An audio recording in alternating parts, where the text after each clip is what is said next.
program will begin momentarily.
Please take your seats. Our program is about to begin.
Well, hello everybody, and welcome to the 8th Annual Infant Health Policy Summit. Can't believe that we're finally able to be back in person for the first time since 2019 when we gathered at the now defunct museum, which we were able to hold an event in just before they closed and became part of the Johns Hopkins University campus system. So it is great to be back here, and we were actually also in this room in 2018 for those who were in person with us then. And I would just like to start off with a question. I see so many familiar faces, but I also see some faces that I don't think I have seen before. So raise your hand if you are a repeat attendee, if you have been to this summit before. So about half. And then the other half, raise your hand if this is your first time here. Wow, actually even more than I thought, which is fantastic. Well, I just really want to thank everybody for being here and for supporting the work of the National Coalition for Infant Health, of which I serve as Executive Director. And I also want to thank our very generous sponsors who have made today's event possible, and that is Merck, Prolacta Bioscience, Sanofi, and Sobi. And all four of those companies are doing amazing work for our neonatal population, coming up with new interventions and really life-saving medicines to improve the quality of their life. So appreciate their support of this event.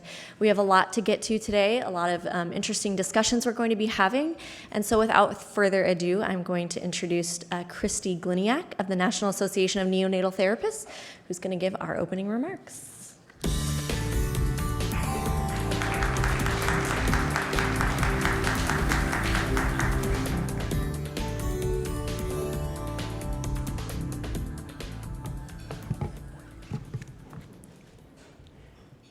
Good morning, everyone. I am thrilled to be here with all of you in person at the 8th Annual Infant Health Policy Summit. What a wonderful opportunity. As a certified neonatal therapist, communications manager for NANT, and a clinical professor, I have the privilege to work with infants and families from all walks of life. Supporting infant development and scaffolding early relationships is my job. But frankly, it's so much more than that. It's a daily reminder that these infants, the most vulnerable among us, need protectors, warriors, and advocates so they can get the care that they deserve. You see, like many of you, infant health policy, infant care is so much more than my career. It's about each one of my patients. It's my purpose, It's my family, and it's my passion. Protecting infants, advocating for them, means stepping up to the plate and advancing policies that are in their best interest. Not all babies are born with the same advantages, and not all parents are prepared or equipped to advocate for their child. And that's where we come in. But it requires continuing education, commitment to advocacy, and it requires adults from different states, different backgrounds, fields, to come together and unite. It requires us to constantly step up to the plate and push forward until the job is done. We just constantly need to push forward. I believe that this summit today is an opportunity for all of us to advance together toward a better future for infants. Throughout the program today, we'll hear stories of infants, parents, families, and healthcare providers. We'll explore the policies that shape infant care, and we'll take a look at how we can make a difference. We're going to ask, how can we raise awareness about current threats to infant health? How can we advocate for policies that protect infants? And how can we reduce the burdens that so many infants and families face? Throughout today's program, we'll tackle these questions and more. We have an exciting lineup for you at today's summit. We're going to kick it off by hearing from U.S. Representative Alma Adams, a member of Congress from North Carolina's 12th District. She is the founder of the Black Maternal Health Caucus and is an advocate for improving maternal health outcomes and for closing the disparity gap. We'll also hear from U.S. Representative Bruce Westerman, a member of Congress from Arkansas's 4th District, about the threat of RSV. He experienced the cruel reality of RSV personally when his 1-month-old son became severely ill after contracting the virus. Today's program will also explore the harm caused by health disparities, ways to address the Black maternal health crisis, and how to strengthen care teams for infants. We're going to consider the multifaceted burden of RSV and hear about the work being done to develop accessible immunizations. And finally, we'll discuss nutritional challenges, from human donor milk safety to shortages in infant formula. While all of these areas pose significant challenges, we're not just here to discuss problems.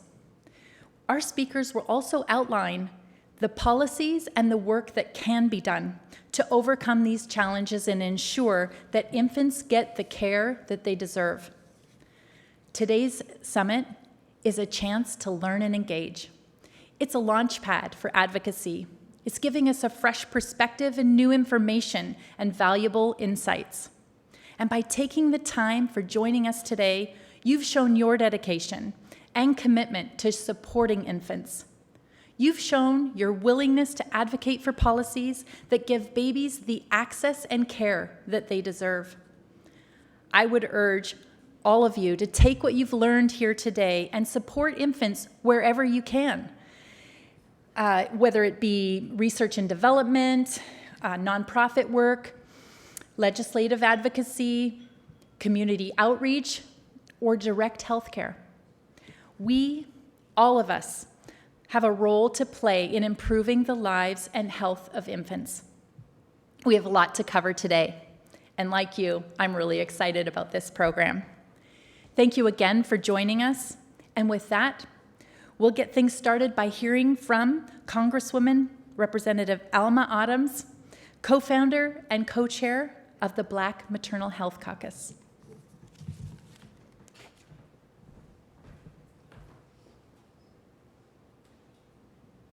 Good morning, policymakers, healthcare professionals and providers, and patient advocates. I'm Congresswoman Alma Adams, and I'm honored to join you at the 2022 Infant Health Policy Summit. I'm grateful that this 8th annual summit is back in person at the Willard Intercontinental, though unfortunately I couldn't be there in person. Like most members of Congress, I'm back at home in my district for the August work period, which gives us an opportunity to speak directly with our constituents. I do bring you greetings today on behalf of Speaker of the House, Nancy Pelosi, Majority Leader Steny Hoyer, Majority Whip Jim Clyburn, Minority Leader Kevin McCarthy, as well as Congresswoman Joyce Beatty, Chair of the Congressional Black Caucus, and our 58 members known as the conscience of the Congress. However, even more important than greetings is that we give thanks. So I want to personally thank all of you for your work in infant and maternal health. Thank you. Between COVID-19 and staffing shortages, this is a challenging time for healthcare in the United States and across the world. Solutions are desperately needed. It's also been hard because the delivery of care has never been more politicized. Life-saving measures, including vaccine and mask mandates, as well as social distancing, have sometimes pitted politics and public opinion against public health and science. A couple of weeks ago, I finally got COVID-19, most likely because I was traveling internationally due to my congressional duties. I informed the public of my diagnosis as soon as it was confirmed by a PCR test. I thanked the vaccines and boosters because my case was mild. For the most part, the replies were what you would expect: get well soon, get good rest, hope you're okay, what you'd expect. Unfortunately, there were many responses that mocked the efficacy of vaccines and boosters. And while we as policymakers and healthcare providers understand that the COVID-19 viruses and variants are rapidly changing and that breakthrough cases are generally milder thanks to inoculation, many people either can't or don't want to understand this. Our polarized political environment craves certainty. The work of science and healthcare requires a stoic skepticism. Being a healthcare provider demands honesty, humility, and the ability to say you don't have all the answers. Politics, too, often sees those values as weaknesses. However, we can't allow politics or partisanship to get in the way of delivering excellent care. And I'm happy to be joining my colleague, Bruce Westerman of Arkansas, in speaking with you today. His story of doing everything in his power to help his son, Eli, get healthy is something any parent here can relate to. And though it's hard to overcome the partisan divide, I continue to believe that the solutions to our country's challenges belong exclusively to any political party. And that's why I'm proud to work with another Republican congressman from Arkansas, Representative French Hill, who serves with me as co-chair of the Congressional Bipartisan Historically Black Colleges and Universities Caucus. Today, however, I'm going to take the opportunity to talk about the other caucus I chair, the Black Maternal Health Caucus. I co-founded with my friend and healthcare provider herself, Congresswoman Lauren Underwood. And one of the reasons I find it so important to talk about the work of the Black Maternal Health Caucus is because of how much COVID-19 has changed our world, including for pregnant and new mothers. A good friend of mine gave birth to her first child during the pandemic, and despite having great health insurance and top-of-the-line care, she did not have an easy pregnancy or delivery. It undoubtedly would have been easier for her if she had been able to have normal prenatal visits and more support from family and friends during the pregnancy, but the realities of COVID-19 prevented this. Luckily, she made it home with a beautiful daughter who turns 2 years old today. My friend also had another advantage that is statistically shown to lead to better maternal health outcomes. She's white. Black maternal mortality and morbidity, in fact, is significantly higher in the United States. And as you know, the maternal health outcomes in our country pale in comparison to other wealthy nations. This bears repeating. In the United States, one of the richest countries in the world, the state of maternal health generally, and Black maternal health specifically, is a crisis. And I know it can be uncomfortable to put things in such stark terms, but the fact remains the Centers for Disease Control and Prevention found that Black women are 3 times more likely to die from pregnancy related causes than white women. Thousands of others, including my own daughter Janelle, have experienced close calls. Compare that with Norway in 2019, which had 0 maternal deaths. 0. Even Beyonce and Serena Williams experienced the dangers of birthing while Black. That's right. Some of the richest, most powerful women in the world almost succumbed not to COVID, not to cancer, but to childbirth. Maternal health is an issue absolutely tied to racial health and housing disparities. The historical and structural institution of racism has worked to deny Black parents the ability to have stable housing and economic independence. And so when I think about these inequities, it reminds me of some of the most prescient words of Dr. Martin Luther King Jr., who we lost 54 years ago.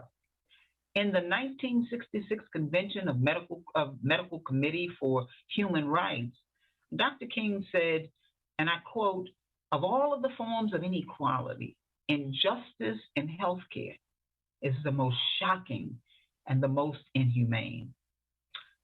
Healthcare is not equal in our country. It never has been.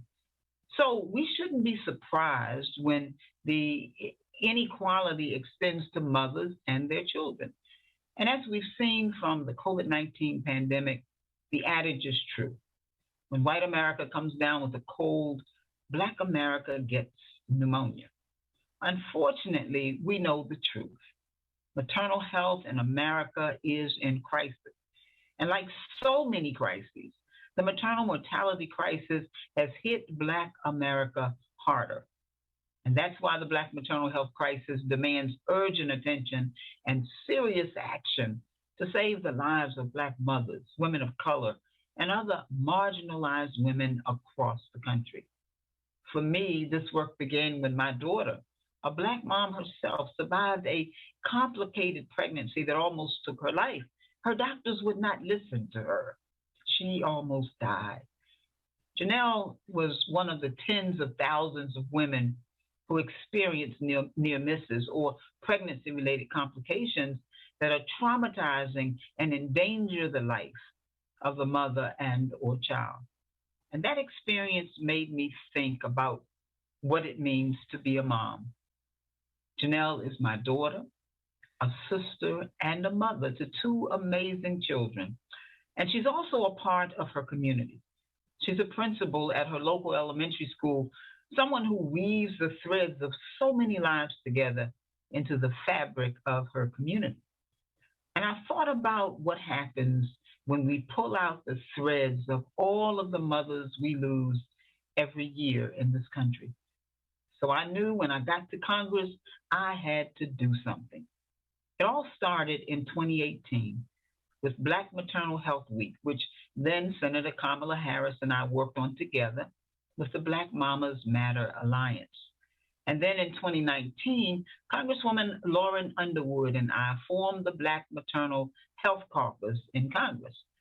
The work of the caucus grew into policy, and in 2020, I worked with my colleagues, Senator Harris and Congresswoman Underwood, to introduce the Black Maternal Health Momnibus. The Momnibus Act makes critical investments in addressing health inequalities, funding community-based organizations, growing and diversifying the perinatal workforce, and improving data collection processes. And so with the support of a historic coalition of nearly 200 health providers, Black mothers and policymakers, researchers, activists, and maternal health advocates, we crafted a collaborative, targeted, and timely set of policies to improve maternal health outcomes for Black, pregnant, and postpartum individuals, particularly during the COVID-19 pandemic. Throughout the process, we remained very intentional about centering the voices of Black women and ensuring Black woman-led organizations are consulted often. The Momnibus makes investments in social determinants of health, community-based organizations, the growth and diversification of the perinatal workforce, improvements in data collection and quality measures, digital tools like telehealth, and innovative payment models. Of course, the same week that we introduced the Momnibus, the country went into lockdown for the first time due to the COVID-19 pandemic. So we've had to do a lot of work to keep Black maternal health as part of the conversation. As I said, the state of maternal health in this country is a crisis. With the pandemic, it's a crisis within a crisis. And tens of thousands of pregnant women have had to struggle while being pregnant or giving birth while experiencing COVID-19. And over the past 2.5 years, our country has suffered profound losses due to the pandemic. The value of individuals, how someone can touch an entire community, has come into clear focus. So when we reintroduced the Momnibus last year, we went from 9 bills to 12 bills because we had to have legislation to address immunization, vaccines, as well as COVID-19. 2 of these new bills in the package promote maternal vaccinations to protect the health and safety of moms and babies and invest in federal programs to address the unique risks for and the effects of COVID-19 during and after pregnancy. And so I'll close today by talking about one specific bill in the Momnibus that's very important to me. As you know, social determinants of health disproportionately affect Black Americans, Indigenous Americans, and communities of color. There are so many factors that can contribute to the disparities. And much of this is addressed in the Kira Johnson Act, my signature bill in the Momnibus, that is also a part of the Build Back Better Act. Kira Johnson is one of the many moms who we lost too soon. A mistake made during her delivery went unaddressed for several hours and ultimately cost her her life. On what was supposed to be one of the happiest days of her life, she bled out while waiting for care. And by the time the doctors realized the problem, it was too late.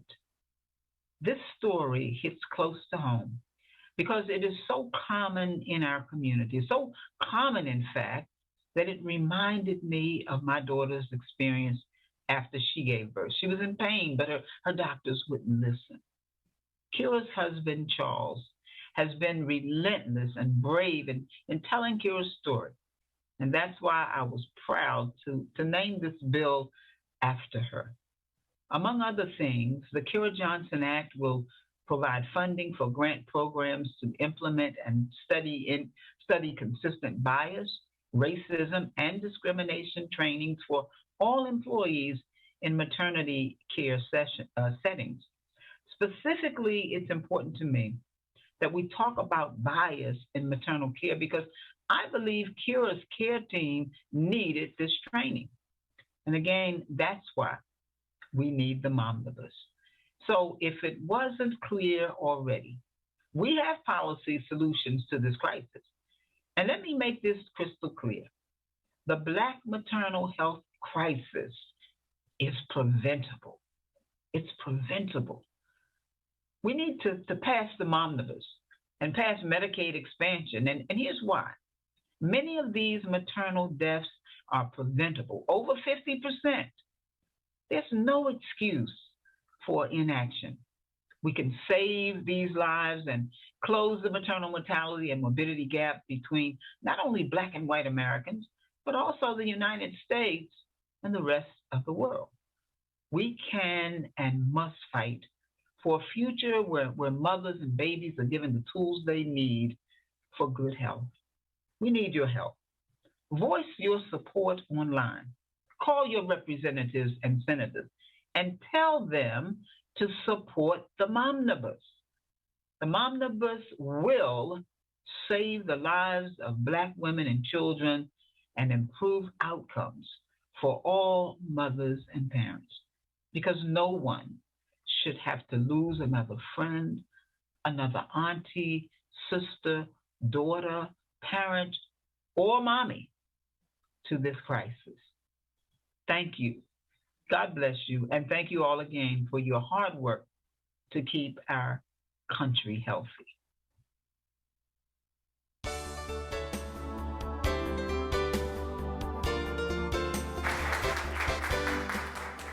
Powerful words from the Congresswoman there. So we're going to take a quick 5-minute break while we get our speakers mic'd up for the next session. So don't go very far, because we have 2 experts who are going to kind of break down a little bit of what the Congresswoman was talking about. So we'll be back in 5 minutes.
Please take your seats. Our program will begin in a few minutes.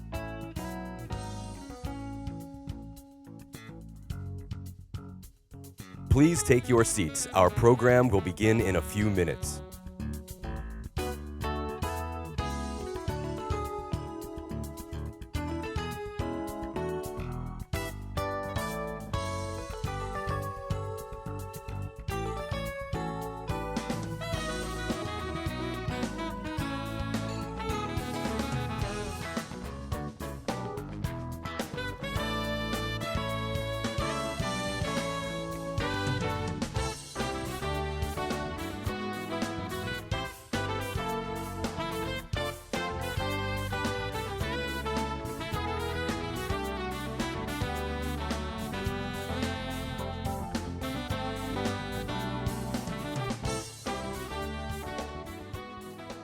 Please take your seats. Our program will begin momentarily.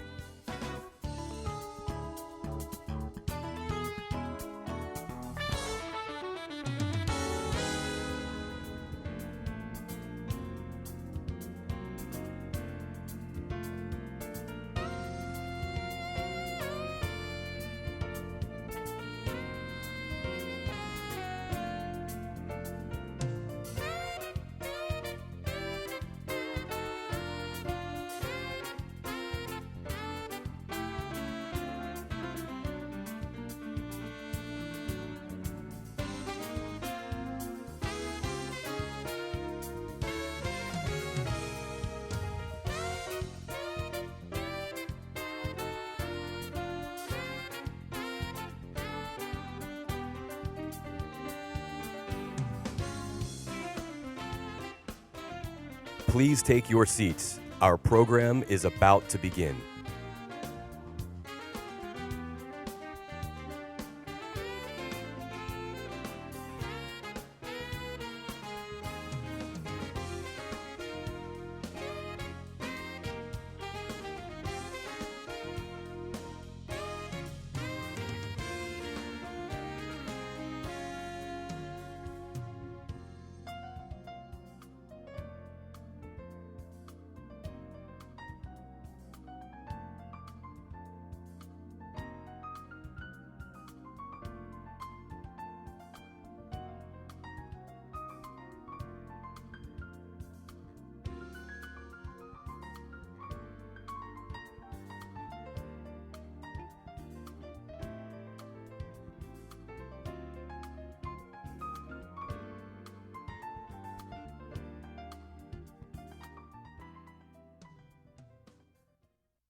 Okay.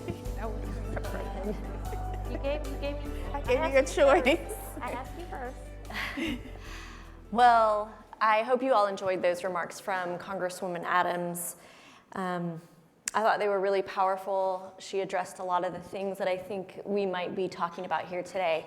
So I want to introduce my panelists. There on the end, we have Dr. Valencia Walker from Nationwide Children's Hospital in Ohio. And then I have here with me Dr. Kanika Harris. She's from an organization called the Black Women's Health Imperative, and she's going to talk to us a little bit about that later. But before we get started, I want to ask really kind of a foundational question. Learn and understand where you both come at the Black maternal health crisis from. Where does your perspective come from? What is the kind of work you are doing to try to make an impact on this? So, Dr. Walker, we'll start with you. Yeah, I think it's great to start with me because I am a practicing neonatologist. So I take care of pretty much any baby that needs to be in the intensive care unit. And we can understand and appreciate that whatever affects a pregnant person will affect the fetus. And not only that, there's so much that happens in that first year of life around bonding, providing human milk, that really dictates what life is going to be like, not just in that generation, but every subsequent generation. And I think as someone who has been at the bedside, but also has this, sense of connection to communities, and even just my own lived experience, putting all of that together, particularly as a physician, personally affects me, and then the work I've been able to do professionally continues to drive why and how I'm here today. Dr. Harris? Yes, so the Black Women's Health Imperative started in 1983 by Billy Avery, who really recognized the deficit in just maternal health options and care in her hometown. Well, she was living in Gainesville, Florida. And so that was kind of like the spearhead of the organization as a reproductive movement. And we really hone in on thinking about data and science, but also thinking about the hierarchy of how we present data. Meaning that a lot of times, as Congresswoman Alma Adams said, the perspectives and the thoughts and the insights of Black women are often left out of data. It's often left out of how we present data, that storytelling, their stories are really what we maximize in terms of understanding this crisis and problems. And also, I do come from a personal perspective, being a near-miss survivor, losing twins at 32 weeks, and just a lot of experiences postpartum as well, due to neglect as well. So I come from all those perspectives. Okay. So the Congresswoman said something in there, and I'm sure it resonated with many of you because I mentioned it to you too right before we came on stage, and you agreed. She talked about, pulling the thread, sort of out of a quilt when we lose a mother. And that was a great analogy because as soon as she said that, in my mind, I visualized one string coming out and the whole blanket kind of falling apart. And she also referenced this statistic, according to the CDC, Black women are 3 times more likely to die from pregnancy-related complications than white women. So I'd like to hear from both of you, and Dr. Walker, we can start with you. What do you think are some of the factors that go into contributing to this horrific statistic? Yeah, I think a lot of times when we talk about these statistics, people think, oh, it must be something they're doing wrong, or it must be because they're overweight, or it must be they didn't get prenatal care. But what's often left out of these conversations is that the Black women that are most likely to die and have complications, and their children that are most likely to die and have complications, are those with advanced degrees. Women with PhDs, women with MDs, women with JDs. When you start to look at the data overall and break it out, so then we can't say that it's just insurance or lack of insurance. We can't say that it's lack of literacy or education or access. We really have to get at things that make people uncomfortable. It's things that are systemic. It's things that are structural. This is where we start talking about the lasting and ongoing effects of racism.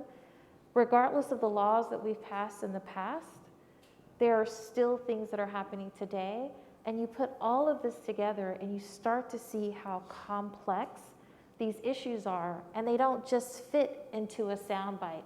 They definitely don't fit into a stereotype. Yeah, I think the Congresswoman showed, a headline there of, Beyonce, Serena Williams, access to excellent medical care, I'm sure that they had, and they still, were part of this sort of statistic. So your thoughts on that same question? Yeah, I think we say racism and we don't think about the totality of what it looks like and what it means.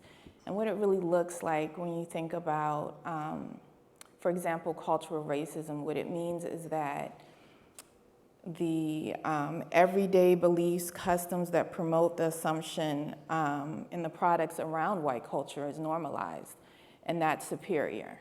So you're talking about every day you wake up, and you have to think about what's not normal about you because it doesn't fit within a white normal cultural context. So that's cultural racism. I'd be hard pressed to think that any Black person in this audience, any person of color, doesn't wake up and have to think about what that means. So you're talking about every second, every hour, every day, every week, every year of your life, you're thinking about how you fit in or don't fit in and what that means for your life, for your children, and for your family.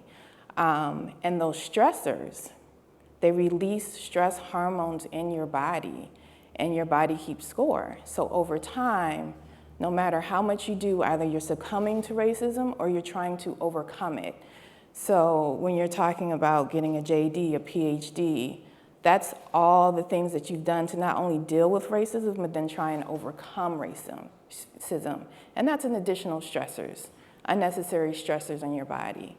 And what that means for pregnancy, sometimes constricting your blood vessels, that affects the blood that goes to placenta, that can lead to preterm labor and other things. So that's really how racism works. And the other part of that coin, right, is how you're treated by the maternal healthcare system. So you may show up high risk, and then you're blamed for all the reasons that you could be high risk. And then on top of that, you're getting disrespectful care. On top of that, you're not being heard. You are misunderstood. You're dealing with what I just learned. I talked about clinical inertia, where doctors are just like not paying attention, and then the next doctor reads the charts, and then they're ignoring that, and then it's on and on and on. And so combine these two things, and you have a perfect storm for the crisis that we're looking at today. Can I just piggyback off of that? I love what you said about how the body keeps the score and all these little things that, to be honest, if we take it a step further, I don't know if I necessarily just wake up and automatically think about it, but at the same time, that idea of being hyper alert. As soon as I'm in a situation where I feel like I might be judged or I feel like I'm not being heard, then it's like, what did I miss? What did I not see? How do I need to present myself a certain way, speak a certain way, trying to be heard? There are a lot of different terms for that and things like that, but that has kind of like a continual impact with the release of cortisol and stress hormones. You talked about hypertension. Well, you didn't say it specifically, but you described it perfectly. And we think about what happens with like preeclampsia and all these other issues. But I think most people are unaware of how often we are not heard. Now, let me take that a step further. Most people in here, I believe, are healthcare professionals. You provide care, you've done your training, your experience. You know, how many times have you walked in the room, and particularly for us as physicians, and presumed to be anyone other than the person responsible for the patient's care? You know, people have asked you, oh, I thought you were here to take out the trash. Oh, I thought you were here to bring me my food, or things like that. So many ways that just being a woman often is minimized. And then you have that intersectionality of race and ethnicity, and it just becomes like a spiral. And so there are things that we connect to and relate with, but like you said, we often miss the picture of whose resume gets seen for the job promotion, who gets approved for the housing loan where their water is safe. And then you start to get into a lot of these other things that are constantly coming at you. It feels overwhelming, you know, as to how do we, you know, start to tackle a crisis this big when we've, you know, just here been talking now for probably like 7 minutes, and, you know, you've touched on all of these sort of things. But I want to go back, Dr. Walker, to something that you said in the beginning, and it's sort of the angle that you come from, and that you're taking care of these babies. So we know that, you know, the health of the mother is extremely important to the outcome for the baby as well. But I would like you to talk to us a little bit about some of the realities that these babies are going to face when the mother's health, when they weren't able to access proper care, if that makes sense. Sure. Well, one, are you more likely to be born premature? I love my job. I think I have one of the best jobs in the world. All my patients have cute little pink toes. Listen, I cannot get in trouble for cuddling with my patients. It's not considered unprofessional, right? At the same time, though, I want to put myself out of business. And when I see especially babies that are delivered what we say for maternal indications, the baby was okay, but hypertension, preeclampsia, so many other issues that come up. And then when you're born smaller, higher risk of mortality, higher risk of chronic health conditions. We have something called fetal growth restriction. You know, all of these things, and we have this theory in medicine, the fetal origins of adult disease. What happens to you while you're developing inside of the womb. Your body is already keeping the score before you ever exit into the world and take your first breath. And then that, we're learning, has an impact on your grandchildren and your great-grandchildren. And so yes, it can feel overwhelming, but I think one of the things we've done is not really kind of illuminated the conversation so that when we see how large the scope is, we realize there's a part for everyone to play. I play my part as a clinician, making sure they get the best possible care, making sure they get access to human milk. I also play a part by being here and helping with advocacy and policy like we've heard about so far. And so there's so much to do. There's something for everyone to do. So can you elaborate on that a little bit further? Because that was actually going to be my next question is, what can everybody here, you know, raise your hand if you are a provider. So at least 50% are providers in here. What are the types of things that we can walk away from here today? So Christy in the opening remarks said we're not just here to raise awareness, we're not just here to talk about the problems, but we're also here to talk about solutions. And I know it is, we won't come up with all the solutions today, but I want you to elaborate a little bit further on what you think we in the provider community can be doing. Well, I think one, having these types of partnerships, because there's only so much you can do, and it's important that you do it, but it's also helpful to have people that you can talk to that are really telling you the truth. Because I think most of us come into this with the idea that we are compassionate, that we are kind, that we are treating people equally, irrespective of circumstance or situation. And a lot of times that can be the case. But there are also times where we have to look at the things that trigger our own internal bias and how that plays out and what that looks like and what that sounds like. Making fun of a kid's name, like, oh, that's so ghetto, or referring to someone as a baby daddy, or presuming that the father doesn't want to be involved and engaged when we create environments, particularly in the NICU, that most men probably don't want to necessarily feel like they're comfortable or a part of. And there are ways that we exclude when we are not really thinking about that family-centered model of care and understanding that family is not always a husband and a wife and a dog and a picket fence. That there are strong ties and connections that need to be honored and respected and heard. So I think that's one of the ways, looking at what our biases are, what trigger them, looking at what you can do individually, but also figuring out where we create barriers. When everything about our care is dictated by our schedule and not by what works for families, are we addressing transportation? So we judge families for not being at the bedside, but then we don't really do anything to help them get there, especially when they're often being transferred to someplace where, like I am, a level 4, this is the highest quaternary care. I have families that are coming from rural areas. I literally had a family say to me, can we please be discharged as soon as possible before it starts snowing? We don't know if our tires are good enough to make it home safely. Yeah. Okay, what do I say to that? But that is a part of my care. And understanding that care goes more than just hanging the right fluids or, ordering the right antibiotic. Yeah, I'm so glad you brought that up and you brought the family-centered care approach. So that's the next discussion we're going to be having with 2 speakers out there, and I know they're going to address a couple of the things that you just talked about. Dr. Harris, Black Women's Health Imperative, you talked a little bit about it at the beginning.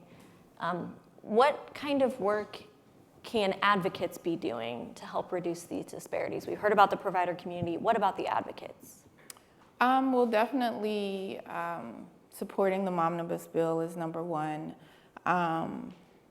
Also just finding a way of getting different types of data and information out, using that data and information. It can't be just whatever data comes from academic journal articles, and that can't be the only information that circulates. I was in a conversation about doulas and the efficacy of doulas, and that there's not enough information to show that they actually prevent maternal mortality. And it's like, yeah, but what data are you going to get where hospitals are going to actually, to their own demise, show that they're doing the wrong things, and then say, wait, but this non-clinical worker over there actually did you probably won't find that. But if you look at the hierarchical of, if you change the way you're looking at information and knowledge, and you talk to enough Black women and families, they will tell you how a doula saved their lives in many, many different ways, whether it was just the continuum of care over time because they got so many different doctors, and those doctors were changed over, and they really didn't know who was who, and they only got to spend 10 minutes at a time. And that continuum of care, or that a doula was watching them postpartum and noticed something at home and got them and advocated to them to the hospital. Now, what data from hospital data actually translate that? Maybe not. So it's important that we look at all these different types of data as solutions and advocate for that as well. And then I would just also say that, you know, we're just looking at research. We're working with AWHONN, understanding that, you know, we can't train our ways out of this. Trainings are great, but you can't train your way out of racism, unfortunately. So another way to do that is also, along with these trainings, you have to make those structural changes in the hospital so that what people are learning can actually be implemented. I hear from nurses all the time, like, I took the implicit bias training, but there's just not enough support in the hospital for me to actually act and use that training. Okay. We are going to have time for a couple more questions, and then it looks like we will have time for question and answer. I'll ask my colleagues to get our microphones ready for that. But Dr. Walker, I might ask you to elaborate on, you know, the doulas, midwives. We talked about birthing options when we spoke prior to this conference, and that we have seen, you know, a reduction in doulas and midwives, while we have seen an increase in maternal mortality. So can you talk a little bit about that? It would be wonderful if we had time to kind of trace the history of how birthing has happened in this country and who has had access to resources. But I think if we focus or try to focus on where we are right now, we have a medical system and a medical culture. Remember, I love what I do. And truthfully, the only time I see home births are when they've gone horribly wrong. And it really took me talking to midwives and doulas that were doing fantastic work in the community to start to understand how we need to create a continuum, just like we were talking about, of care, right?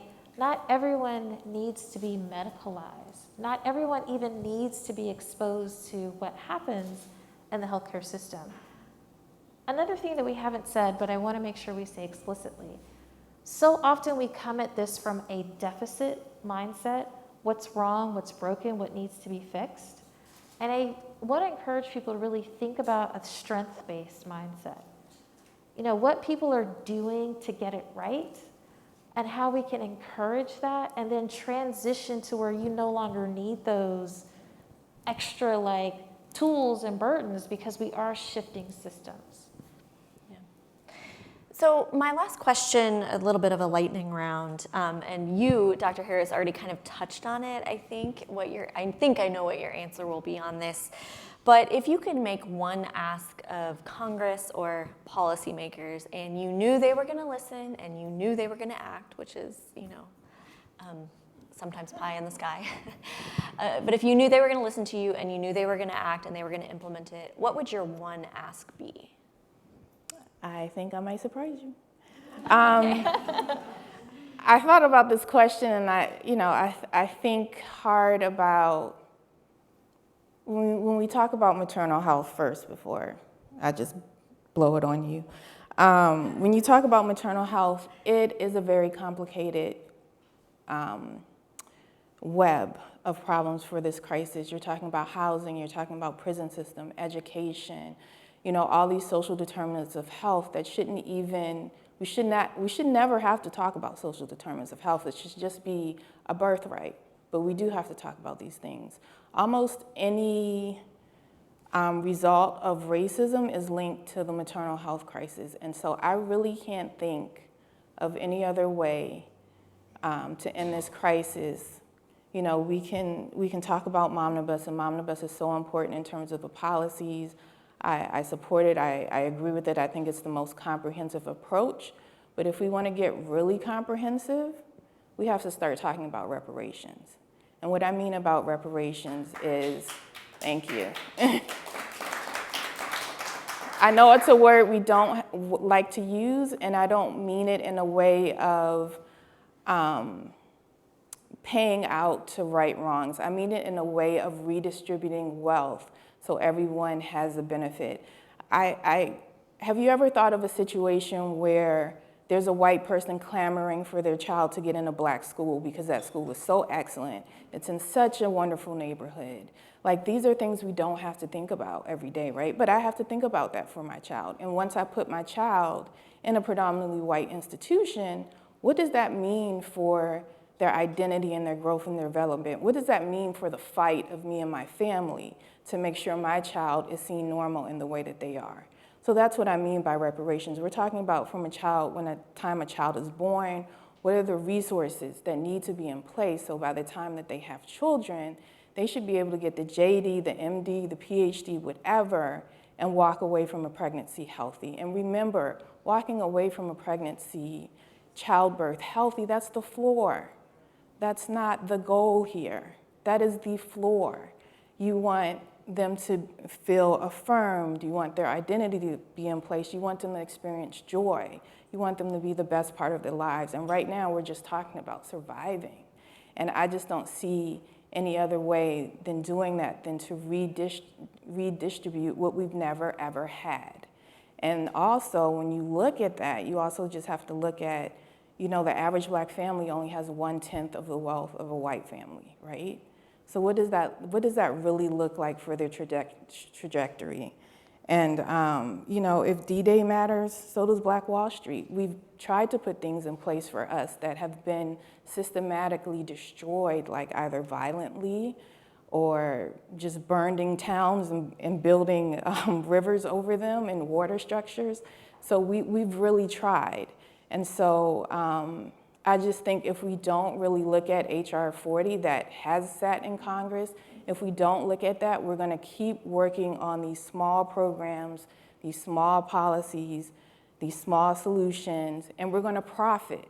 We're going to keep profiting off of the crisis. I think that's really powerful what you said about profiting off of the crisis, because I think we need to switch what profit looks like and what our goals look like.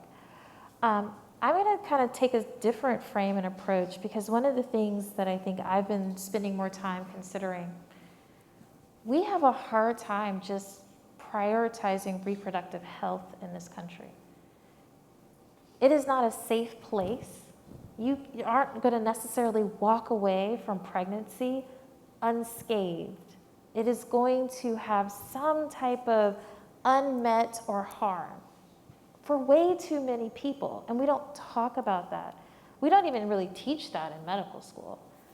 And I think once we understand, and not just for Black people, also for First Nations, Indigenous people, the numbers are just as atrocious. We have to start centering those that are the most harmed, because that's where the solutions go. I'll give you an analogy. How many people might live in an apartment building or live somewhere where you have stairs and you've got to get like furniture up the stairs or groceries up the stairs or things like that? We now require buildings to be ADA compliant. But look at all of us benefiting from the ramps that are in place, from the wider parking spaces, from the elevators that make all of our lives better. We need to take that same priority for the people that have been hurt the most. And rather than thinking, oh, they're weak, they need to be saved, thinking this is unacceptable and we all need to be better. And when we think, like I said, when we frame it from how do we get to our strengths, where we're all doing better, pregnancy should not be one of the most dangerous periods of a person's life. And right now, that's the case. I love that analogy that you just used there about all the benefits that we have seen, from an ADA compliant country that we live in, and why not look at it in other areas. So we have a couple of minutes for question and answer. I think I saw Deb raise her hand, so we'll bring a microphone to you, Deb, and you can stand up there and ask your question. Hello, can you hear me? Yes. I have a mask on. My name is Deb DeSenza. I'm a former NICU mom. I run Preemie World, and I'm the co-founder of the Alliance for Black NICU Families. I have learned from our member organizations, from partners and other groups, about the atrocious things that are done in the hospital system, in the NICU, and whatnot, and in history too. How do we keep this momentum going? the changes that we're starting to see, but it doesn't become the one and done. We've done our part for you, we're done. How do we do that? How do we get those reparations in place permanently? How do we do it starting in healthcare, starting with the maternal child health crisis? Because that's my concern. Yeah, and when you say one and done, can you just elaborate on what you mean by one and done? I didn't know if you meant from a personal clinical perspective or like from I'm thinking from political supports, institutional supports, and other programs. And then when you have budget cuts, suddenly it's, yeah, we've already done our part. And I think you mentioned it. You talked about, well, I took the training, and so I checked that off my list. My training's done. You know, Yeah. is that a little bit of kind of like the one and done mentality? I took the training, now I don't have to worry about it. I think we just have to keep making really some complete cultural shifts. So we're the one and done. The only way you keep the momentum going is making cultural shifts in the way that we're looking at birth, the way we're interrogating birth, understanding birth. I think for clinicians, whatever demographic you see in your hospital, figure out a way to get to know that demographic outside of the hospital. So then at least you're less likely to succumb to some of those biases and experiences because you kind of have relationships. I think one of the biggest issues, around segregation is that you may see patients and never really have a relationship or know a patient of that skin color, ethnicity, whatever, outside of the hospital. And those are some big shifts and moves that we have to make because we can't really rely on the conditionings that we have to just think that I can just treat this person fairly because I've never interacted, seen, or had a relationship with some person like this outside of the hospital. And so I think those kind of shifts and moves are going to happen from everyone to start seeing something that's not a one and done because you start caring and valuing people in a different way. So I think you both bring up excellent points. We have to recognize that we didn't get to this space yesterday, last year, 5 years ago, or even 2 elections ago. We have to really invest in this and think about it from a generational change. The type of funding that we do shouldn't be 1 year, 2 year, 5 year. It should be 15-year funding, renewable in 15 more years. Generational change. I think that's going to take a second to get there, to your point, but we also have carrots and sticks, right, when it comes to policy and application. We can start to mandate trauma-informed care. We can start to mandate that institutions demonstrate how they're performing that and add that as a metric. We can start to demand, just like we look at maternal mortality, and make sure that it's every single state is doing that. Every state should have expanded, Medicaid and what we're doing in terms of postpartum care. We have to start looking at these things again, not as snapshots, not just prenatal care, not just pregnancy care, and postpartum care. It becomes a part of a continuum. Then you're able to do those culture shifts that no one really likes because they can't really campaign on it, but you're able to tuck that in as you have these more concrete metrics for people to follow. But I think the biggest thing that we need is to shift that mentality from a 1-year win and a 2-year win to a 5-year, a 15-year type of generational change. It took generations to get here. We're still feeling the impact of segregation laws that have been banned for decades, but it hasn't changed neighborhoods. It hasn't changed who lives the closest to environmental dump sites.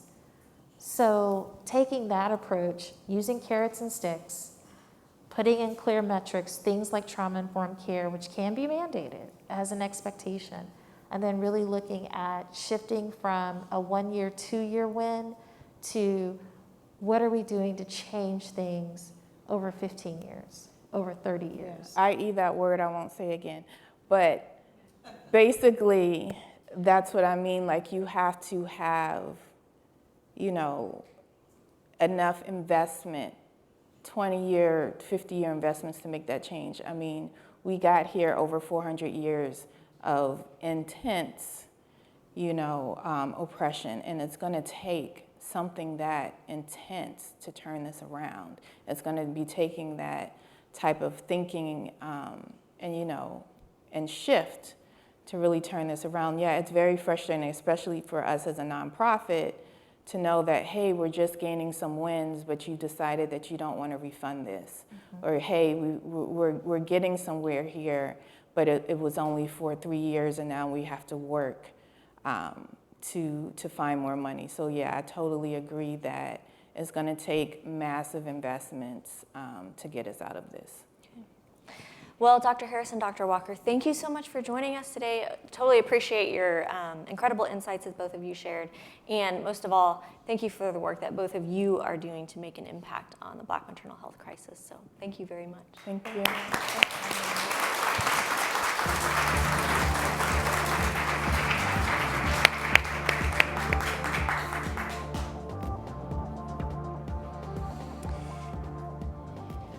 Wakako and Nicole will welcome you to the stage here. So just to give you a little bit of a background on our next discussion, I'm joined here by Nicole Nyberg and Wakako Eklund, both are healthcare providers, and both care passionately and deeply about family-centered care, and I love that Dr. Walker brought that up in her remarks because that's exactly what we're going to be talking about in this discussion. And really, who defines what the essential care team is? How do they come to the conclusion of who is part of a baby's essential care team? And what we'll talk a little bit about is, what the pandemic laid bare, which was that, parents are really considered visitors and not necessarily an essential care team. And I think I've heard this from Kelly Kelly. Many of you know her. She's the founder and executive director of Hand to Hold. She says, they slap a big sticker on your chest and in big bold letters, it says visitor. That's what you are. You are a visitor. So I'm looking forward to talking to Nicole and Wakako about that. But before we get started, I had a chance to talk with Dr. Mike Heinen. He's Professor Emeritus of Clinical Psychology at the University of Wisconsin-Milwaukee. And he wasn't able to join us here in person, but he will talk a little bit about his own personal experience and how he has made, he'll call it, I don't want to spoil his words, but he calls it a NIPU, a neonatal intensive parenting unit is what he calls it. Instead of a NICU, it's a NIPU. So let's go ahead and roll that video with Dr. Heinen. Professor Heinen, thank you so much for joining us today. Thank you, Susan. Before we move into our discussion today about redefining the essential care team for babies, tell us a little bit about your background. Well, first of all, I'm honored to be participating in this summit. And I'm a retired clinical psychologist whose son, Chris, was hospitalized in the Milwaukee County NICU in 1980. Chris's birth changed my life, my research direction, and led me to become a family advocate. So we know the NICU can be a very traumatic place and an experience for families. And this is an area of research, as you mentioned, that you have focused on because of your own personal experience. In fact, you just co-authored a paper that stated the following, and I just want to read this quote: "To the parents, a NICU stay for their newborn is never a minor occurrence. Indeed, the trauma is real and can have long-lasting effects, not only on parents' mental health, but also on the bonds they forge with their baby, and ultimately on their baby's long-term physical, cognitive, social, behavioral, and emotional development." So would you talk about how your research and how your own personal experience that you mentioned has affected your thoughts on what makes up the essential care team for babies in the NICU? Well, for me, redefining the essential care team is a core piece of the evolution of newborn intensive care. And I view this evolution through two different roles. One relates to the parents' participation as essential caregivers, and the second involves NICU mental health professionals. What I learned as a NICU dad certainly affected my research interests and advocacy for more mental health professionals in the NICU. Chris was hospitalized for 42 days in a small, very family-friendly NICU. Parents and grandparents could come into the NICU 24/7, and we didn't get thrown out during rounds or shift changes. And this was rare even for the average NICU, say, of around 2010. Most NICUs in 1980 had little role for parents. And although my son's NICU was very advanced for its time, my favorite neonatologist had no answer when I asked him what to expect in terms of emotional reactions in myself and my wife, Lauren. There were no published data in 1980. Well, Lauren and I were depressed in varying degrees during those 42 days. Lauren suffered more than I did, but her need to be a mother, a parent, that helped her to will herself out of this episode and to be able to feed and diaper and become parents for Chris in the NICU. Well, it was extremely helpful for our well-being. But we both knew that we had been hit by emotional freight trains, and we had sessions with a psychotherapist during the first year. And I also realized that I needed to talk with other NICU parents to help me process this experience. And to my good fortune, in 1984, I discovered a group called Parent Care, Parents of Premature and High-Risk Infants. I attended meetings and talked with many parents, and it was those conversations that gave me the idea of studying post-traumatic stress, as I heard quite a few parents mention some symptoms of PTSD. And then as time passed, I began to work with colleagues in National Perinatal, the NICU Parent Network, and the Gravens Conference on trying to make things better for future NICU parents. My personal direction came from a talk in the early 1990s that was given by one of the leaders of Parent Care, Sherry Nance. Sherry expressed the hope in this talk that the goal of neonatology would progress from getting the baby home in the best possible shape to getting the family home in the best possible shape. But before COVID-19 derailed newborn intensive care, there was a nice trajectory of involving parents as members of the essential care team. To get back on track now, we need to emphasize both published data and the importance on parents' involvement and also recommendations from perinatal organizations. For example, there are recent recommendations from the Gravens Consensus Panel on Family-Centered Developmental Care that cite a ton of data highlighting the importance of parents as essential caregivers. For example, the involvement of parents in their baby's care, the greater the involvement, the better the development of the baby. The greater the amount of skin-to-skin care, the less the anxiety of the mother. And my second focus involves NICU mental health professionals as members of the essential care team. Nowadays, with a ton of research, it's common knowledge that the experience of a NICU hospitalization increases the likelihood of both depression and post-traumatic stress by about 20 to 30% above a childbirth experience that goes smoothly. NICU parents can benefit from as much emotional support as possible, from social workers, from parent-to-parent support in the NICU, psychologists, and psychiatry. But being a psychologist, I've long advocated for the inclusion of psychologists on the essential care team. The number of psychologists that work in NICUs has been growing. Membership of the National Network of NICU Psychologists is now around 150. And my last estimate was that about 18% of NICUs in the country had a psychologist on the floor. Many of them were part-time, but it's a beginning.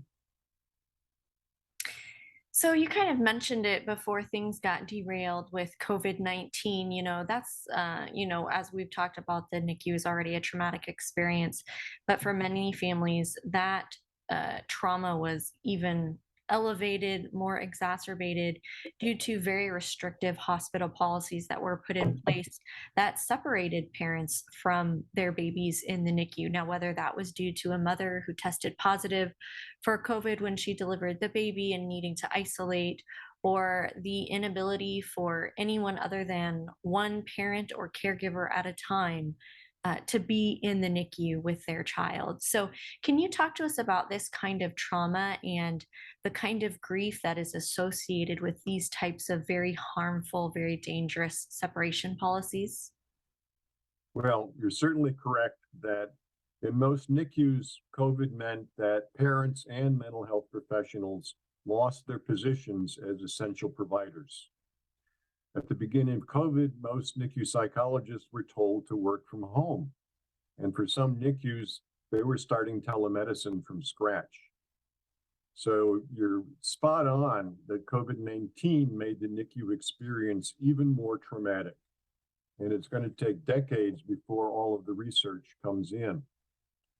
But in answering your question, I want to elaborate on some overall trauma research that indicates, and really to no surprise, that people respond differently when terrible things happen in their life. And I like the conceptualization of Dr. George Bonanno of Columbia University of terrible events such as the NICU experience plus COVID. And he calls them potentially traumatic events, which may or may not result in a trauma response.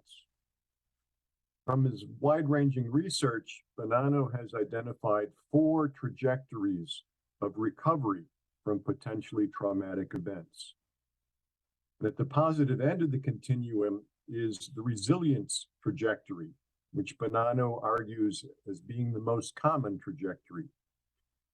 And basically, resilient NICU parents will still suffer with emotional symptoms, but basically they continue to be able to function, right? To work and to love, using Freud's terms. At the other extreme are parents whose symptoms are so debilitating that they likely have diagnosable mental disorders. And in between are the other 2 groups in terms of having moderate symptoms. So I fear is that as the COVID data comes in, there will be fewer parents who will be able to be resilient, with a corresponding increase in the other 3 trajectories. And so recognizing this really kind of, as Dr. Heidi Alls, rest in peace, has taught us in the past, that there ought to be individualized developmental care for babies depending upon the signs that they display. There also should be individualized care of families in the NICU, depending upon the signs that they display. Here is where NICU mental health professionals can be of immense value. Which trajectory is the parent on? Screening NICU parents for postpartum depression and post-traumatic stress has been difficult to implement in many NICUs, but some form of screening should occur so that NICUs can arrange resources for parents appropriately. And if at all possible, parents with diagnosable conditions or emergency situations should receive counseling and psychotherapy in the NICU. And I love sort of the message that you're weaving into this, that the parents are part of the essential care team, but also the mental health professional. In addition to the nurses and the neonatologists, those mental health professionals are so key there. So you and your colleagues have written about what you sort of consider the evolution of the current NICU into a parenting unit. So will you elaborate a little bit on that for us? Sure. Newborn intensive care had been evolving towards what's known as the Newborn Intensive Parenting Unit, or NIPU. That is until COVID-19 forced NICU care back to before 1970. The concept of the parenting unit began with the Vermont Oxford Network, and it was described in a Journal of Perinatology article in 2017 with assistance from some authors from National Perinatal. In a NIPU, care is directed toward the family-infant relationship, not the baby in isolation. The optimization of the mother-father-baby relationship ensures that families get the healthiest start possible. So trauma-informed care, single-family rooms, family-centered developmental care, family-integrated care, they are all components of the NIPU.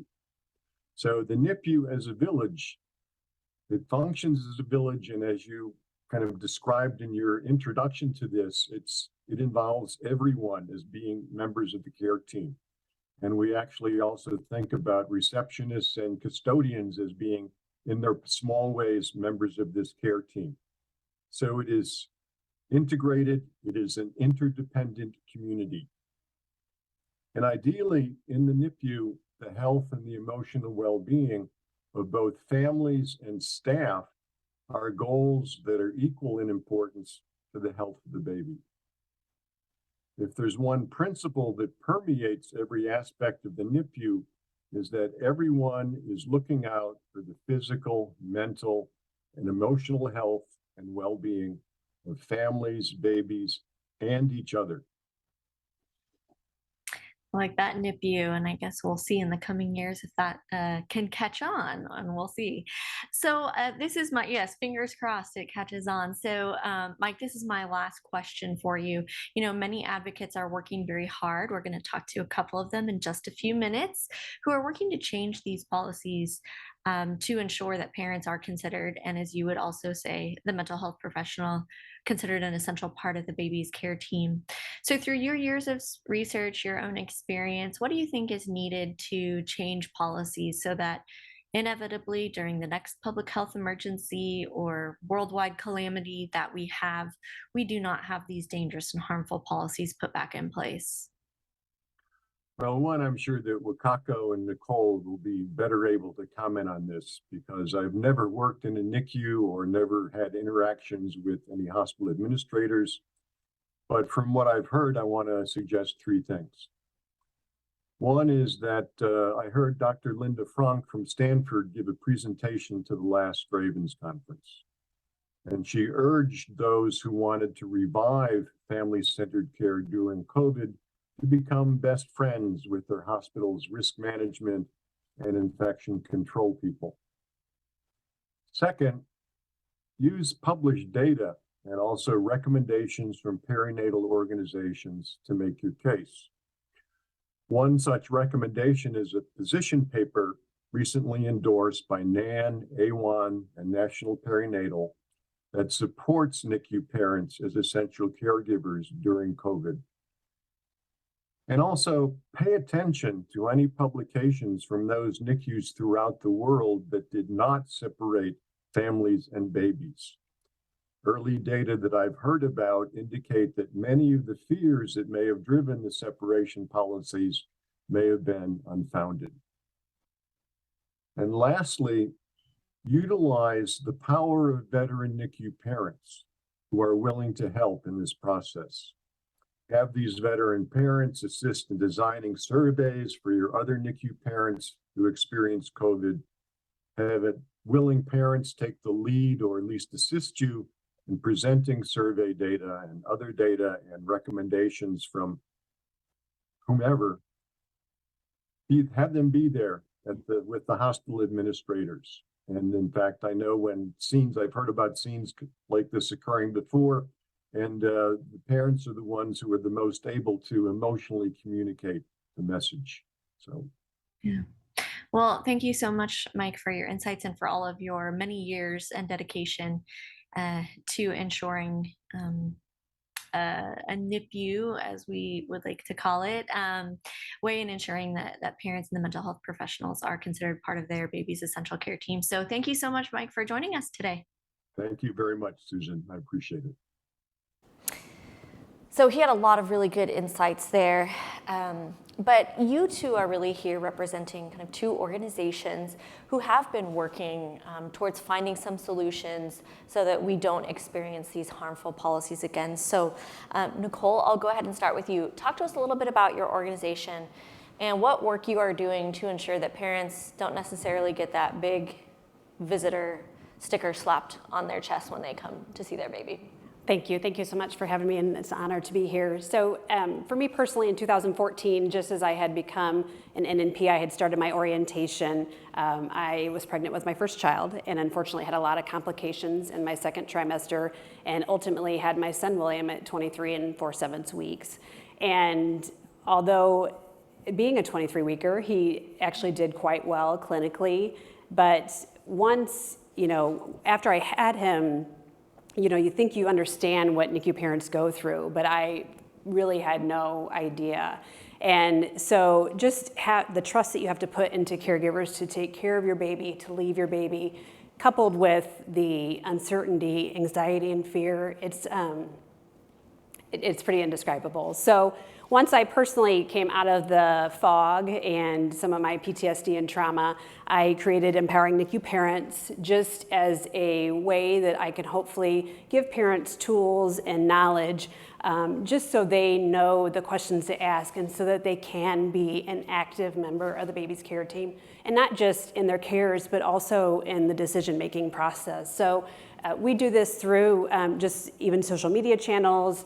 We have an Empowering NICU Parents podcast, and I created a NICU Parent Journal, our NICU Roadmap, as well as just trying to speak at conferences to bring awareness to parents and clinicians, just how we have to involve these parents because just as Dr. Heinen said, and I was speaking with somebody earlier, there's so much trauma that you go through, and we need to start early on, with these mothers that are sitting, like myself, I was at home, but still antenatally on bed rest. We need to start there. We need to continue the support throughout the NICU. And then just as he said, and I strongly believe in too, we have to find a way to support these families beyond the NICU days because just as Neely and I were talking about, you think once you go home, everything's okay, and even if your baby's okay, but we don't know. There's so much trauma that parents have to deal with. And by engaging them and getting them empowered, the parents will be there, they will do skin-to-skin care, they'll begin to bond, which we know then positively affects the neurodevelopmental outcomes of the baby, but then the family unit as a whole. Now, Wakako, you're here representing the Council of International Neonatal Nurses, and as we know, COVID was a global pandemic. It was not just here in the United States. And so COIN has been doing a lot of work, ex-US around this. So we'd just love to hear a little bit more about what COIN's been doing. Thank you for having me here too. And it's been an honor to serve on the board of COIN for the last several years. And through that, myself actually being a transplant from Japan also, I have learned an immense range of how hospital reacted against parents to kick them out. Knee-jerk reaction, so to speak, in some countries. Now, COIN has really engaged internationally through WHO and other organizations regionally, and also there is a very strong parent advocacy organization in Europe where they very early pushed the really strong zero separation message. And we completely helped to try to disseminate that into even, I actually translated that into Japanese with my colleagues so that the Japanese organization can have a Japanese banner on their Facebook. Zero separation really hurt some nurses that I know, meaning mentally, they couldn't do it because they are bound by the infection policy of the hospital. Administration had to go with the infection department, infectious disease department. And some nurses, I received emails from Asia. Basically, I could see the tears in the email that she's crying with the parents, that we allow mom to bring, she said, quoted the allowed word, bring breast milk, and then tell her to go back, turn around without getting to see her baby. There have been hospitals that did that. or they had 15-minute slot once a week. So there is a major variation, but just like Dr. Heinen mentioned that we heard about hospitals in Belgium, never separated anyone, and they did not have problems. But COIN, we conducted some webinars, international webinars, in August and September in 2020, just to bring the voices together and reach out to them to create discussion among the international members to share how they are combating this wave that is pushing the parents back. So you talked then about the emotional challenges for the nurses then who, want to see the parents in there.